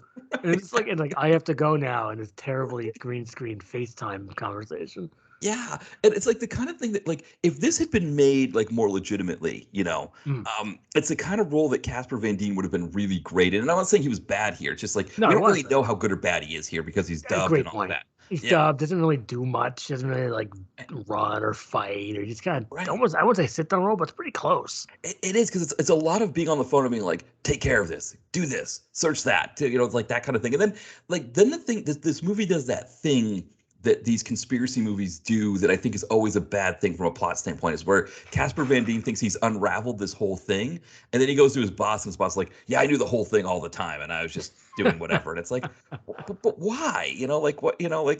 What's it? Because what it does is it hurts Casper Van Dien's character, because it's like he's not as smart as we were thinking when we were hoping he would be a little bit. I mean, he didn't act dumb; he just unfortunately becomes dumb. Right. It's like, yeah, and that's what. I mean, obviously, Most Dangerous Game is a better Casper performance and movie. Yes, so. Yeah. Well, and I think, comparing the two movies, there's a definite thing, there's definitely that rule that we were just talking about for making a movie, that like keep it simple. You can see the difference between Most Dangerous Game and The Prophecies. Like, this movie, whatever it's called, right? It's called either it's Red Prophecies on Tubi. Tubi, yeah. On IMDb, it's listed as Mission the Prophet. And then I guess it's original Russian. Oh, also I can do this right. Missia Prorok. I guess. I see you're now pro Putin. Right. Exactly. If you speak Russian, you're Putin. Yes, Das Vidanya. That's how I used to do it. Yeah. It's like, that's how from what was that, The Killing Machine? Right, exactly. Oh, sorry. Dolph Lundgren is The Killing Machine. That's me. It's like, but yeah. It makes me think, pro Putin. I think of a really weird idea before we started this podcast, which was we were talking about Trump first, the last podcast. Right. And he likes Putin, supposedly. And I thought, like, believe me, I'm not very happy with Alvin Bragg, and I'm teed off. My tea time is at 12 p.m., okay? It's like, so because then that would be a movie he could be in, teed off. Yes. You get Jack Nicholson and other, like, golfers to be an action movie. It's like, yeah. That's just, I thought that this morning. It's like, well, let me try to somehow shoehorn that in. But it's like... Because that's the thing, right? I mean, I think it's the thing we were talking about, like, whether we were talking about, like, some of these guys who should be canceled or whatever. It's kind of funny with Trump, because he was a president as well, but it's like he's on trial for rape, and he's doing doing all these bad things. What's gonna happen with that? Because what if he gets convicted of that rape charge? I think go to that jail? No, I think that one's it's a civil case. So I think okay. I wasn't sure money. Really... I think so. I think that's the case with that one, whereas the other ones are criminal ones. But you wonder, like, if he ends up having to pay out a lot for this rape case, and then he's got like legal fees. I don't know if he'll actually go to jail for these criminal ones, but I think still you got to pay the legal fees. I mean, yes, he makes a lot of money with his donate money to my legal fund kind of things. But donate the money. Donate the money. Okay, Matt. Donate the money. You're the kind of serve money. Okay, it's like, give me the money. Give me the. I just need some. But can you imagine if Randall Emmett shows up at the Trump Tower with the scroll, and it's like, I can eliminate all of your bills with one, and it's like, I'm very interested, Randall. Great guy, Randall Emmett, great guy. He's going to be in all my, we'll save it for no subject, but we have an idea. Okay? It's like, But like a movie like this kind of makes you think like, I mean, again, we think about Defender or Citizen Verdict with Springer, and obviously Springer is a different animal altogether compared to Trump. But we were talking about this with the last the Willis podcast about how Trump would make such a great baddie. And when you look at a film like this, where like you get Michael Madsen as kind of the main baddie, and he's only in it for a little bit, and he's very dubbed, brief, and he's right? dubbed. That really hurts because I want to hear Madsen talk, and it's kind of funny, and the way his character ends up is kind of silly. Yeah, and it's just like, no, why does it have to be dubbed? But right, but you kind of get a sense with Trump that like if you were going to make a movie like this, and the baddie's only going to be in the film for like maybe 10 total minutes of screen time, maybe not even that much. Madsen's really not in it that much. I think even less than 10 minutes. I'd say like 7 minutes if you're being nice. Right, maybe even 5. If it's that short, why not? And I guess there is that thing because, I mean, I know from my own standpoint, politically, of course, I'm not like aligned with Trump, but for the blog and the podcast and all that stuff, if there was a movie with Trump as the baddie, it would be like, we got to see this. We got to see what this is like. You got to see, and he wouldn't be dubbed because that's the deal. No, it can't be dubbed. Right. I mean, that's the other piece of this is that like that we get these great names and they're dubbed, and it's like, the people who are dubbing them, again, I guess going back to that. Same, by the way. Right. Yeah. I mean, it seemed like there might have been 1 or 2 actors doing. I mean, that's the one thing I don't know that the cast. Maybe I should see if I didn't really look in the all cast and crew to see who was doing the voice work in this. Oh, that might be in the credits or in the. It's not. No, it's not in the credits. I just feel like that the movie's so weird and like. Yeah. I mean, because you did have something as an idea here about like a large-scale provocation, which made me laugh. Like, can you just say like terrorist or something? And why are you saying it such a weird way? But it's such this roundabout way of saying terrorism. Yeah. Well, the other thing too, thinking about like that kind of thing, like this kind of movie. I mean, I think of like the Dolph film, Hidden Agenda, which was also kind of a boring one, where it's like you this kind of thing. It's really hard to make this kind of thing work. It is tricky. That's a really good point. When you shoot in Russia, it's probably hard. You do. Yeah. I bet you get some good permits and stuff, but you need obviously a better idea, a better script. Yeah. There's limited action, like because so limited. When it's limited action, right, you're really relying on the script. And it's like if the script is all over the place and convoluted and it just has too many moving parts. I mean, this movie has your classic ending where you've got to put on the safety goggles because the moving parts are just flying. All the loose ends are flying together and you've got to protect yourself. And that's really what happens at the end there. It's like when you make a movie like this, you really have to be like a next level script writer to pull this kind of thing off. You've got to be like top of the game. Well. Yeah.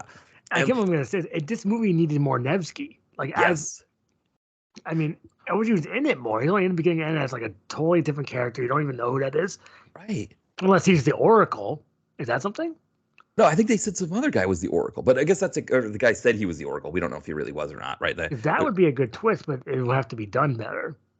Right, I mean, for as obnoxious as Nevsky is in his movies, where he just like shows up in his cowboy boots and his fancy cigar, the cigar, and he starts like shooting people and beating people up. Like as silly as that is, this movie needed a lot of that kind of. And it's like missing it. It's like, where's not my even Nevsky?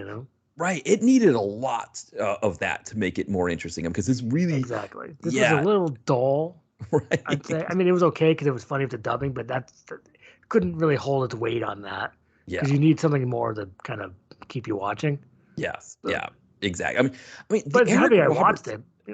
Yeah. Well, this is the kind of thing that like, there's no way that we wouldn't have watched a movie like this. I mean, it's sitting there on Tubi. It's got all of these names. It has a nice runtime of it's 85 minutes, but like you said, the credits roll at 78, so it's even shorter than that. Yeah, that was great.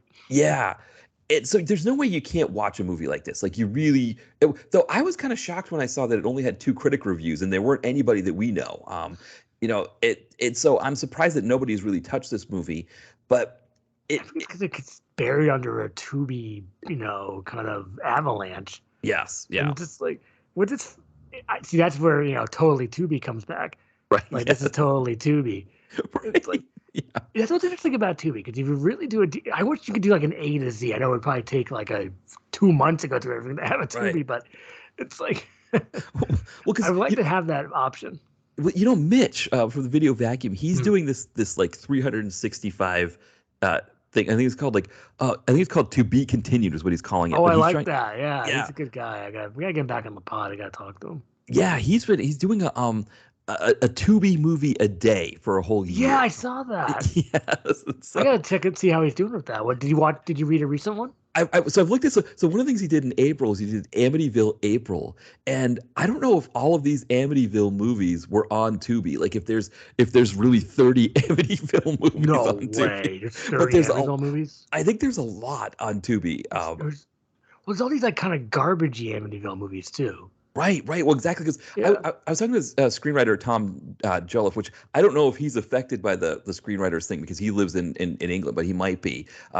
But he writes movies, for like kind of some of these low budget distributors, and he says like he'll make a movie that's just a standard horror film, and they'll slap Amityville on it. And the thing that he says that makes it so weird is that he, like a lot of these movies take place in England, for example. And so it's like, well, okay, the movie takes place in England, and it's got English actors, but yet they call it Amityville, which is obviously in America, and it's like they have to shoehorn this whole thing in to do it. But yeah, I know. I guess Amityville is like not really a trademarked place, so you can just put it on anything. Right, exactly. Oh yeah, I'm looking at it right now. I mean, this is not a joke. I just typed in Amityville on Tubi. I see 5, 10. I mean, there's Amityville in the Hood, for example. I mean, I bet that's funny. There's 15, 20. Wait, okay. All right, yeah, 25. There's you can get to 30. You can do a whole month's worth of Amityville. There's that many. There's even more than that. There's 38. I'm seeing 38 Amityville movies on here. Now that is dedication if you do all 38. Can you imagine? So he has enough that he was able to do. He legitimately was able to do. I didn't see if he did 30 Amityville movies, if he did one for every day, but it's something you could do. It was like Amityville April for him. But I mean, I'm gonna go back. I'll take a look. I'm very interested in seeing that. Yeah, I mean, Tubi. You're right. Tubi is such a fascinating thing because it's like, I mean, obviously something like The Most Dangerous Game is like, it's a perfect Tubi kind of film. It's, you wouldn't want to spend money on a rental for that. Oh, no. And I don't know from the filmmakers, like how much they make from the ads from us watching. Because honestly, I don't even remember it having a lot of ads, but. Oh, what? Most Dangerous Game or Red Prophecies? Most Dangerous Games. I mean, Red Prophecies, kind of the same thing. I mean, I think there was every once in a while I'd get like 2 ads and that was it. Yeah, it wasn't that bad. That's the thing about Tubi. I mean, I don't really like, and it says ad break coming in 5, 3, 2. Right, 5, yeah. 4, 3, 2, 1. It's like, so what I like, I don't mind. I know people get mad about ads. I guess maybe I would pay for an adless Tubi. Yeah. Well, you know what it is? My wife and I pay for adless Hulu because because we're already getting like the bundle of like Hulu, Disney Plus, and all that. So we paid for adless Hulu because we were binging Scrubs, and my wife just got one of the problems with it is we were using our cable boxes Hulu that because with Xfinity they have like all the apps on the cable box. Right, it's all on the screen. Yeah, and what was happening is that you watch the movie you watch the TV show on Hulu on like the cable box, and it would have an issue reloading sometimes. Like it would go to the commercial and then have to load back up. We see the same thing with Mad Men because we watch that one on Freevee, and that's what happens a lot. Is that and of course Freevee, there's no way you can get ad free on Freevee, but it's like the reloading of the commercials. Tubi, I think, does a better job with that kind of thing. Yeah, I agree with that because I know Freevee is interesting. Because I watched a few movies on Freevee that had no ads for some reason. Yeah, some of them don't because I think it's really interesting because Freevee's owned by Amazon because it used to be IMDb TV. Yeah. And so so they own. There might be some issues with them, like them having money for it and things like that. But I mean, I know people have talked about it. Like I'd pay, people have said that they'd pay like $5 a month for an ad-free Tubi, and it's interesting that they haven't offered it yet because I do feel like that's like passive income, with these subscriptions that it's just like seems like low-hanging fruit for them to make the money, but they haven't yet. And maybe it's a good idea though. Maybe you shouldn't have adless Tubi in a way. Yeah, I mean, because it's like there's something about it because like there's so much there on Tubi. I mean, you can't watch it all. No. Did I send you that kind of silly Onion article about Tubi? No, I don't All right, I'm think gonna so. find it and I'll send it to you today. You're gonna Okay. laugh because it's like it's Okay, perfect. This perfect. is perfect. Yeah.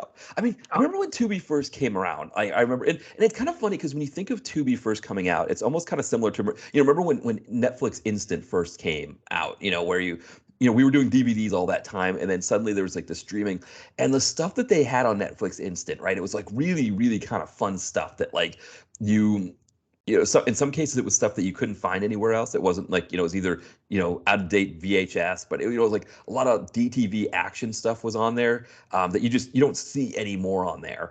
And I remember when Tubi first came around, it was kind of a similar thing where it was like, you know, um, it was, they like, I think that's when my wife and I watched Rock of Love, with Brett Michaels. We found it on Tubi and we're like, oh, let's watch it. Whatever this Tubi thing is, that sounds great. Let's watch that. And then I started finding movies on there. But now it's like Tubi is like this thing that's like even like greater than what Netflix Instant was. Where, that's true. yeah, It I has mean, more stuff. I mean, like, then they got more serious. Actually, I know we're doing this live, but I just yeah, sent you the article okay. on your Instagram thing. Oh, perfect. Yeah, I'll check Yeah, that out for sure. yeah. Yeah, So, so, yeah, yeah.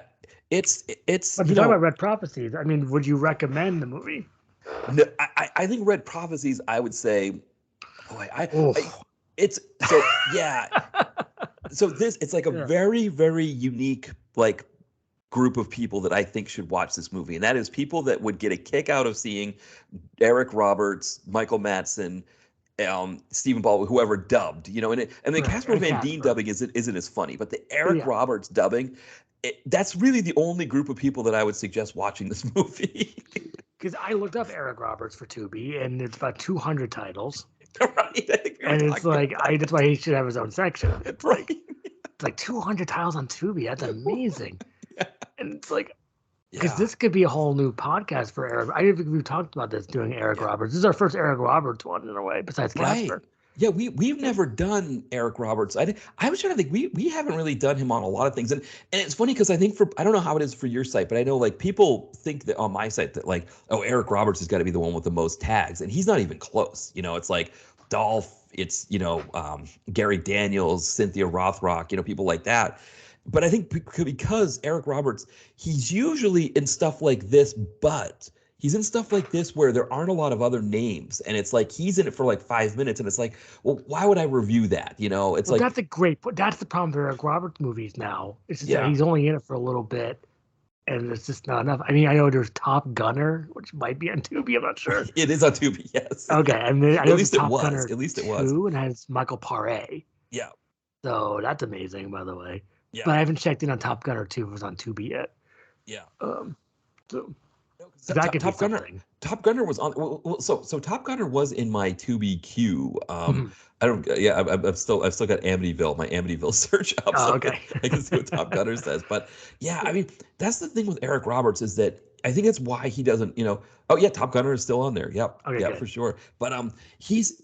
I think that's the thing with him for our kind of sites is that we see him enough, right? Like, but he's almost like a Napier or a Richard Lynch type in the sense that like we He's don't becoming see. that now. Yeah. Right. Yeah. Like we don't seek out an Eric Roberts movie, but what we do is we see something that has like, like this one here was Van Dien. We were doing a Van Dien thing Yeah. and Eric Roberts happened to be in it. Or, I don't know about Dolph, but like other actors, like, Gary Daniels, right? You think of Skin Traffic or, what was it? London Hitman or something. I can't remember what the other name for it was, but, Right. Hitman in London. Hitman in London. Yeah. Right. It's like you're watching it for Gary Daniels and it just happens to have Madsen, Roberts, Mickey Daryl Rourke, Hannah and Mick Daryl Rourke. Hannah, Yeah. right? And I think And that's part Dominic of Swain. Dominic Swain, right? Exactly, who's been doing a lot of these movies lately too.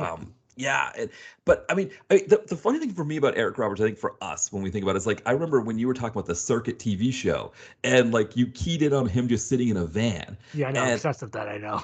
right, but no, but it's funny because that's like the thing that we would go to with something like this, right? Is that like with Eric Roberts, it's kind of funny that like you would pick that out and that would be like the funniest thing for me too, like that I would catch from that too.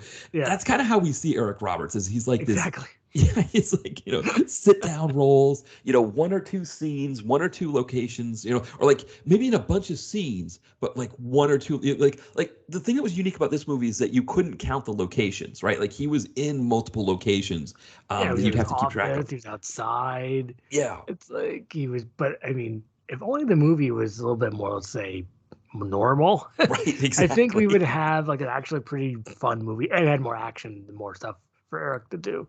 Yeah, But John Payne is a funny name. exactly. And they do say like John Payne, he went crazy. Remember it was, he went. Let me look at my notes on that one because I thought that was funny. Yeah.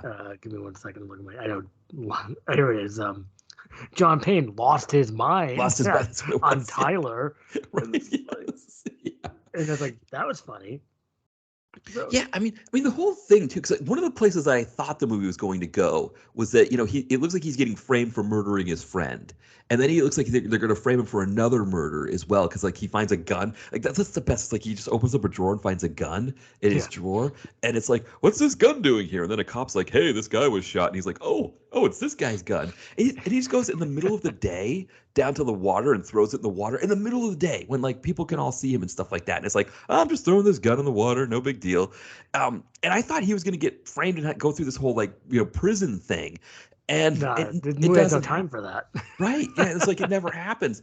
And because that's the thing, right? With Russia is like that's the scary thing is that like I mean, I had a colleague who went there to teach English, and she was there for like a long time, and she only ended up coming back when the whole thing happened with the Ukraine, and it was like the company was pulling out of there and all that stuff. So she came back then, so she wasn't like in any kind of jeopardy of going to jail for something.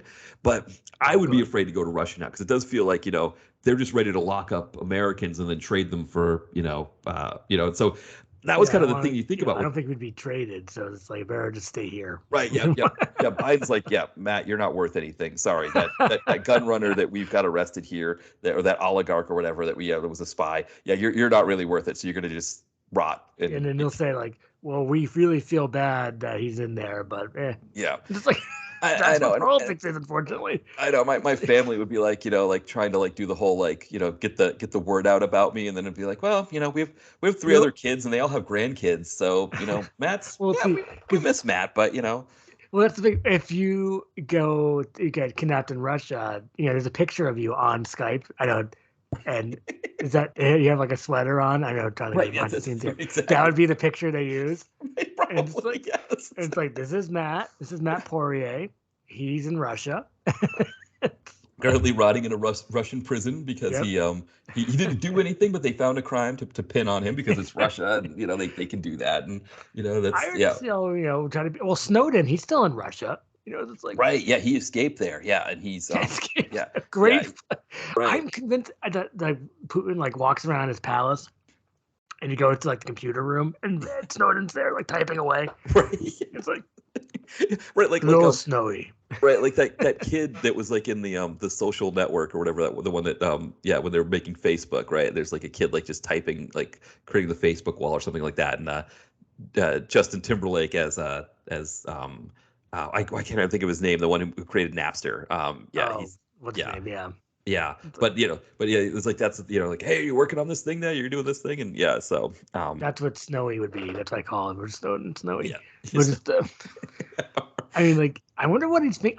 I want the first person I thought of when they had that Ukraine war was Snowden. It's like, is he gonna be okay? I know. Well, because I guess I think what happened was when he went to Russia, they took his computer and just kind of dissected it with all the stuff that he had on it, and then gave it back to him. And I think at that point it's like, hey, you gave us plenty. We're good. So now you can just live here. I mean, I'm assuming there's some nice parts in Russia, and maybe you can be in a Nevsky movie. Yeah, I had another colleague who actually recruited teachers to go to Russia to teach, and he said Moscow is a really beautiful city. He said it's like really clean, really nice. Yeah, and that goes back to Nevsky, which is there's Moscow Heat, right? With Michael York, and Joanna Pacula and Adrian Paul, and I think Michael York like made a whole book about being in Russia, and being in Moscow Heat and Nevsky. It's like I haven't really checked out Michael York lately, but if I remember correctly, he's not doesn't do. I was excited about Moscow Heat, by the way. Yeah. When that was coming out, I was like, whoa, Moscow. I asked it for Christmas. So I know. Yeah. I mean, that's the thing. One Moscow Heat DVD, please. Right. That was kind of like his, I don't know if it was that one or Red Serpent was considered like his kind of his first. I mean, he really, Red Serpent? That was another one he did. But I think it was like that. And then it wasn't Red Serpent. Red Serpent's not a great movie, but I tried to rewatch it. It's so bad. I need to watch it with my friends now. Yeah. Yeah, right. It's one of those kind Maybe I of ones. didn't get it. I got it, but I didn't get it. But now I get it. Does that make, that That make makes sense? sense. Well, because he has a new one out on Tubi, Oh, Nevsky, called Gunfight at Rio Bravo, and this is one okay. I've been seeing for a while. Because I don't know if you follow Art Camacho on Instagram. I think I do, but I don't, these posts, these algorithms that they do, Oh, I you never never know if see they're going it. to come up. Yeah. Yeah. Because he's working on it as like a stunt coordinator, and it's two movies. It's the first one is sorry, the first one's Gunfight at Rio Bravo, and Mhm. that's the one that's out now. And it's got Nevsky, it's got Olivier Gruner, it's got Matthias Hughes. Nice. Yeah, so it's a lot of Okay. names like that. And then I think the sequel has, what's her name, Rothrock in it. Oh, that's the sequel because I know I see her posts like, you gotta promote. I need Oh some no, money for. the one she's promoting is a whole Yeah. different movie. Oh, So okay. Okay. this movie called Taken from Rio Bravo is the Mhm. sequel. It's supposed to, Oh, it's in okay. post production right now. It's supposed to come out, but it's got Don the Dragon and Cynthia Rothrock in it. And so it Nice. could be interesting. It's also got that guy James Chalk. I don't know if you know him, like the guy who's like in those Dolph movies. I have to look him up, see what it Yeah, looks like. you probably recognize. Yeah, I think he's like friends with Dolph or something, but he does these movies. But yeah, Jealous. yeah. So it's so these movies could be interesting. I'm Yeah, kind of because go ahead. Yeah, I agree. no. I was gonna say yeah. So I don't know when Taken from Rio Bravo is supposed to come out, but the other one is already out. Gunfight at Okay, Rio I Bravo. didn't So see it's on that yet. Tubi. I mean, we should probably even make like a kind of a little list what to watch on Tubi for this next pod. I mean, I guess we have Willis. I see Right. Paradise City is now on Hulu, Yeah. so And that's I think something. that's probably a definite. Is Yeah, probably maybe we can put it. Well, I guess we kind of put a period on this movie, right? That like yeah, yeah, and really it's just for the novelty of seeing exactly. It's Eric just for the Roberts novelty dubbed. factor. That's what you're watching this one for. But Yeah, yeah, I mean, I think thinking about what we do next. I mean, Paradise City. Getting back into the Willis well. I think Paradise City because you're reuniting Willis and Travolta both from Look Who's Talking and Pulp Fiction, right? I guess you yeah, put and you Look got Who's a Dorf, so that's right. perfect. Yes. Yeah. Anytime you can get Dorf, I think that's a big one too. That's I'm always a fan of of Steven Dorff in these kinds of things. So that'd be good. Maybe we could figure out what to do for the second one. I know. Did you want to do a Detective Night, or do you want to do maybe another Casper, or I know a Big Money Rustler. I know that's probably one of the toughest sits probably ever gonna happen. Right. Right. Well, But because that's Tom Sizemore, So. yeah. Well, because Sizemore is always good. I think one of the things right we're debating about, and maybe people can comment on Facebook or on Twitter about this. Yeah, that'd be a good idea Yeah. actually. Give it. If people like these polls, right? That'd be kind of Yeah. a good idea. I'm terrible at like looking at Twitters and stuff, but Yeah. if they made a poll, I could take a look at it. I'm not. If you ever made a poll, I think I tried to do that once. No, I haven't. Yeah, well, I did try to do it once, but then I was like, I think there was something up with like the options, and I was Yeah, like, all right, I'm just gonna skip this I or think I'm done. something. I think also hopefully Elon Musk didn't take that away. Right? No, Um, it's still available, I think. But right. yeah, I mean, 'cause that's the thing, right? I think Paradise City probably should be the movie. The one of the things we were debating about with Detective Night, and people can also give us an opinion on how they feel with that. We were kind of waiting to see for the third one to come out on Tubi and maybe do an episode of all three of the Detective Nights at once. Yeah, I'm willing to do that. Just so that means we need another movie to fill in for with Paradise City. Right. So, Yeah, I mean, obviously there's other Bruces that we could go to. I mean, one of the ones we were talking about too was Savage Salvation, which you own it on DVD, I so know I I had could to just had to buy. I couldn't wait. yes, so I could potentially rent that one. That might be a good pair. Is Okay, Paradise that's a good City. idea because we were talking about this on message about Malkovich falling off the skids. So, Right, exactly. And I maybe that mean, could be something. we did him in White Elephant, so yeah, going back to the Malkovich well. I mean, Yeah. again as we talked about, I mean, 35 roughly 35 DTV films that, and looking at the ones that he's done recently, right? There's that other one, Assassin, which I can't Yeah, imagine that's available yet on anything. not yet, but I bet it will be. That looks like Yeah. a Tubi or Hulu. And Right. we'll have to talk about that one. Yeah.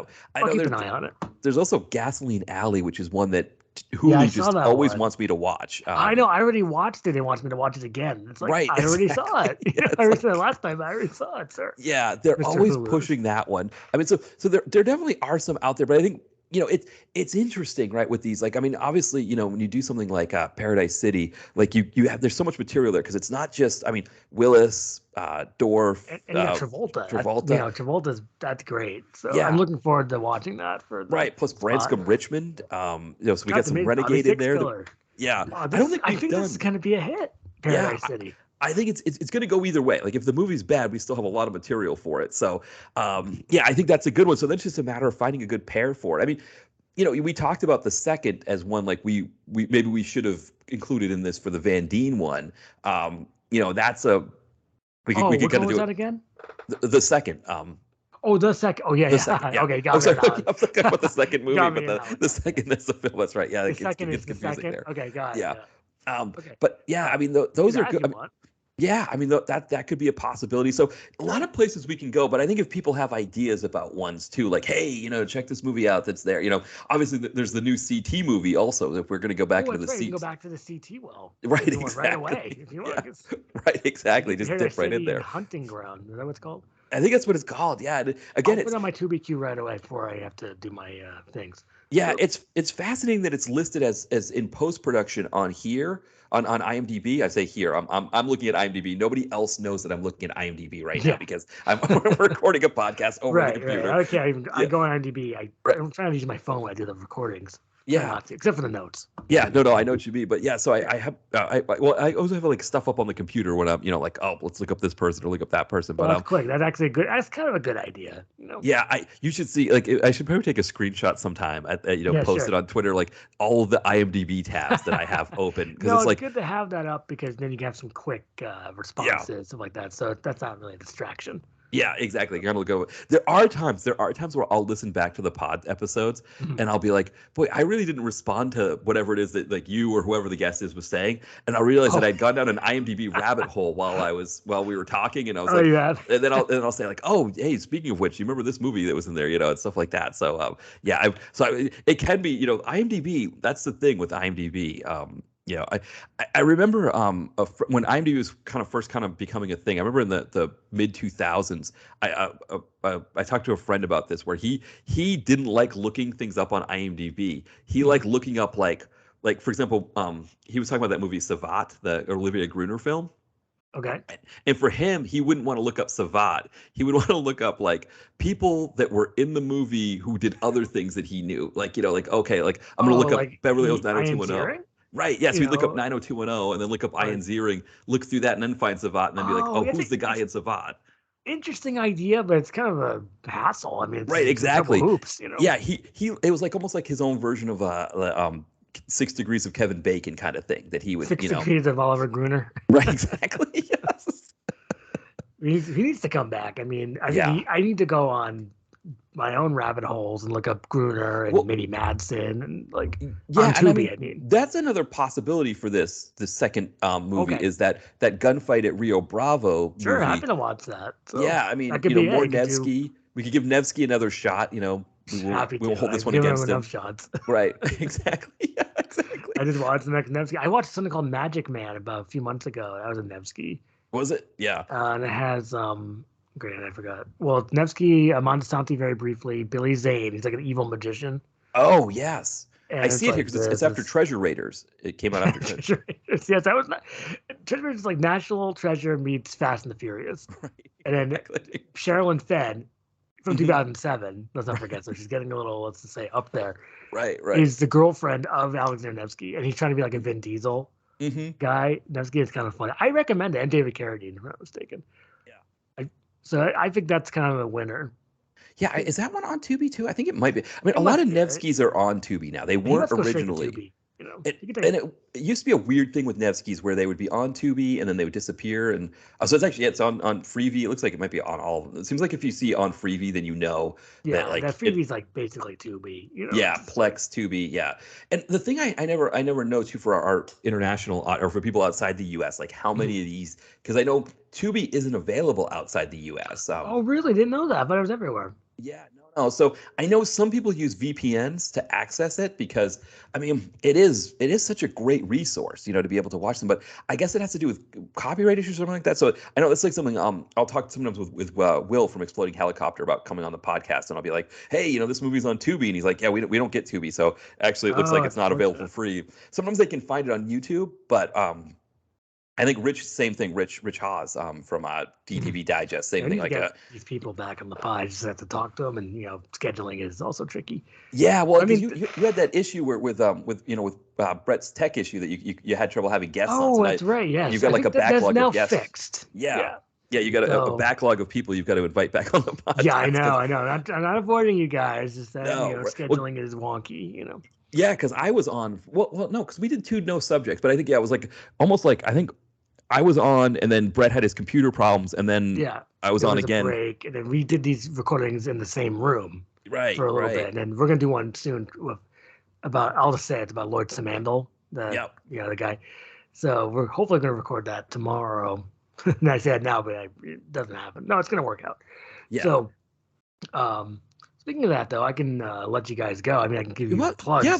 Well, we'll kind of so just to kind of give people a heads up, we're still up in the air, I guess, about what the next one will be. And do you want to do Gunfight at Rio Bravo? Yeah, why don't we do that? Yeah, that might be a good one. We'll do that one with Paradise City. That might be a good pair. Sure.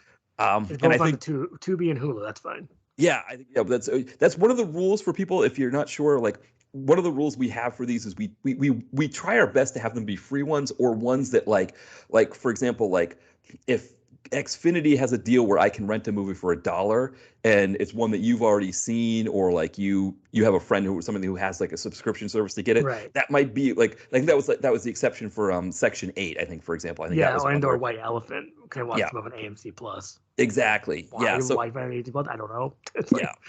Yeah. So for people, if you want to make recommendations, keep that in mind. That if it's like if it's like a $5 rental or a $3, or we don't usually do the rentals unless I can get a deal on it and it's one that Ty can get for free. I mean, it's tricky to do rentals on Xfinity, so I just try to stick to Tubi and. Exactly. Yeah. So, but I appreciate you having me on again. This was another good. It was another fun double feature. Yeah. A title for this episode. It's been tricky, I have to say. Lately, I've been just doing the movie titles for them, but I don't, for Casper, because especially with Van Dien, like I almost feel like he would appreciate a clever title if he. All I have is Casper Van double feature. I mean, just like it's like that's all, or something. That's all I can think of. I mean, he's tough. That might be good enough, but I feel like out of all the people that we post about, I mean, I remember Jerry Trimble when we did the top 5 Trimble films on your Jack B. Trimble. Jack B. Trimble. I remember he was like, he retweeted and was like, "Thanks, guys." Like he really appreciated us doing it. But out of all the people that did, because we every once in a while these stars will interact with us on these. Van Dien is one who's interacted with us on some of these, so I feel like he might actually see the title and be like, "Oh yeah, I'm curious about that." Yeah, Casper Van double feature. I mean, because his name's mostly in the title, and it's like, if you want to think of the title, that's fine. That's all I could. Sometimes it's tricky. It is for sure. It's just like Madsen's either mad about Madsen, something like that. Right, exactly. Or I was thinking of when to do Jeff Fahey soon. Yeah, I have hooray for Fahey. I mean, I know that sounds absolutely ridiculous, but just like no, I kind of like. Fahey. Was it yay for Fahey or hooray for Fahey? Right, because it feels like because his name ends in an E sound, it feels like it should be easy to do, but it kind of isn't. It's not. It's really difficult. Yeah, you're right. It's so difficult to think of something for that. Yeah, I think it's going to be interesting, too, for me. I was, like, thinking about what the list is going to be for Fahey, and it's like my 1 and 2 are already covered, so then it's like 3, 4, and 5 is going to be interesting to figure out. Like, that's probably where we're going to see a lot of divergence between the two of us on there. His career is very interesting. Because he's had some real theatrical releases like Body Parts and stuff like that. Yeah. But then he's been kind of, he's been direct to video for a very long time. So it's hard to make a decision. And the other thing, too, with him is that, like, his direct-to-video stuff really spans all the genres, where it's exactly. You get some great PM actioners, great erotic thrillers. I think he was in one of the Night Eyes, those kinds of things. I mean, he's really done a lot of stuff. Backfire, something like that, I think. Yeah. I'll double check that. I have a screener version of that, and it says screener. It's like this huge, like kind of like stamp on. It's like, okay, it's a screener. It's a screener. I didn't watch the but I mean, I'm convinced I've seen it a long time ago, but it's hard to remember everything. But I don't want to take up all your time. I mean, thanks for having me on. Yeah. Plugs. You gotta plug it up. That's the thing, okay. right? We always gotta wrap up with plugs. Okay, so comeuppance is the website. Check it out. We just posted Abduction with Scott Adkins, and it was just an okay movie. Spoiler. Then we have the podcast, Comeuppance Reviews, the podcast with Brett, and then the website's also on Facebook under the website name. Tie Action Rocks is Instagram. I posted Tropical Heat, Rick Rossovich, one of our greatest actors. Mm-hmm. He's so wooden in this, by the way. It's like, I'm going to Africa to find this, and I'm going to this. It's like, if you want to laugh, watch any Rick Rossovich movie. Yeah. Like, Speaking of Top Gun, right? I mean, it's like there's the only thing he was bringing to the table with that. Top Gun. Yeah, if he was fat, it'd be perfect. Top Gun. He would be great in Top Gunners, right? Because he was Val Kilmer's partner, right? In Top Gun. Because remember they play volleyball together, but he's like shirtless with the jeans on playing volleyball, and then like when he's in Pacific Blue, it's almost like Pac Blue, yeah. Pac Blue. She just liked my post for Kiss Goodnight. Nice. I was hoping for more. I was hoping for like, hey, I like making this or something. I just thought she would do more. Yeah. But I just maybe not. Yeah. That's okay. That's okay. Yeah. I mean, hey, a like is good, right? Like I'll take a like, and that's fine. I'll take a like. Because Tracy Lords gave me like a little bit of information about Intent to Kill. Yeah. When I posted that, it's like, oh, I'd be like Paul Tricky. Yeah. But Tropical Heat was the thing I posted. I think tomorrow, Sunday. What am I posting? Oh, Black Scorpion. Joan Severance. Yes. And then I'll just give you another preview. I'm also posting The Great Mouse Detective. Nice. Yeah. So you're really like with your VHS. I mean, you've been doing this for a couple of years now. So it's been like 3 or 4 years now. I started in September, October, November 2019. That's right. I took a break because I couldn't find any more silly pictures like Goodwill. Right. Like Tom Cruise or something. And it's like, I better go on break. Yeah. So then I thought, well, let me refashion it and then just put my VHS collection. That's right. Because that was around the same time you guys started your podcast and I came back from hiatus with mine. Exactly. So it was just kind of worked out that way. Yeah. For everybody involved. But thanks again for having me on. I appreciate it. Yeah, we'll do this again. I look forward to Paradise City and gunfight at the what's it called? OK Corral? No, it's gunfight Rio at Bravo. Rio Bravo. OK Corral's already had a gunfight there. Right, exactly. We'll definitely. It's an OK Corral. It's not a good corral. It's just okay. I know I know. Were there other corrals, right, that were like better, like like the decent corral, it's like it would be pretty good like corral. In today's language, would be gunfight the meh corral and like right, that. Exactly, right. Yeah, that would be the new. Oh man, another no subject one, right? Like Gen Z kids. Oh, in a Western gunfight at the meh corral. Yeah, I can see it. Like, I don't know. It's like I'm just like TikTokers and stuff like that. Oh no, not TikTokers again. Well, this time we'll get Tiffany Melissa, our fake TikTok character. Right, yeah. It's like, hi guys, I'm in a Western. Hi guys. What, do you want to say something? Yeah, no, I was gonna say, hi, I'm at the gunfight of the Mech Corral. Oh yeah, she does. Like, she has like a camera up onto her face. It's like, look, I'm at the gunfight at the Mech Corral. It's like, I'm going to the Fire Festival. It's like, that was my favorite festival, by the way, even though it didn't work out. It's like, exactly. I love the Fire Festival. Yeah, those documentaries are hilarious. I watched both back to back. It was a lot of fire, but yeah, we did the same thing. The one I love the best is the I know we're kind of already going over time, but is the man bun guy who was like like doing yoga, and he was like the one who was starting to see that things were going bad, and he's like voicing his concerns about how bad things were going. They're just like, hey man, everybody's excited to see you do your yoga lessons. It's like, when man bun guy is sussing out the problems, you the gig is up, and you really the gig's up if you have man bun guy on your case. Yeah, exactly. That's a perfect way to end it. So. That's perfect. Yeah, that's our nugget of wisdom that we leave you with today. Yes. If man bun guy is catching on to you, stop. It's over. It's over. Yeah, the gig is up. Stop at Ja Rule. You lost. Exactly. Man bun guy got you. Yeah, that's the problem. That was Ja Rule's most hubris, right? Was that he didn't listen to Man Bun Guy. And because he didn't, now look at him. Right, exactly. Yes.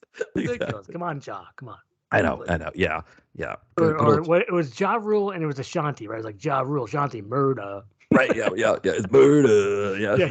It's a murder. What would I do without my baby? Yeah. Classic John. Yeah, exactly. I think he has a funny story about Seagal and Half Past Dead too. I have to look that up. But Yeah, because that was an interesting one because that was like Seagal's attempt to like cash in on exit wounds, and it was like the reality after that was like that's it, you're DTV from here on. Yeah, for life, except for Machete, I guess. But it's like, Yeah. but besides that, we'll let you go. You guys go. Yeah, no, exactly. Well, thank you everybody for listening, and we'll be back soon. Bye, everyone. Bye.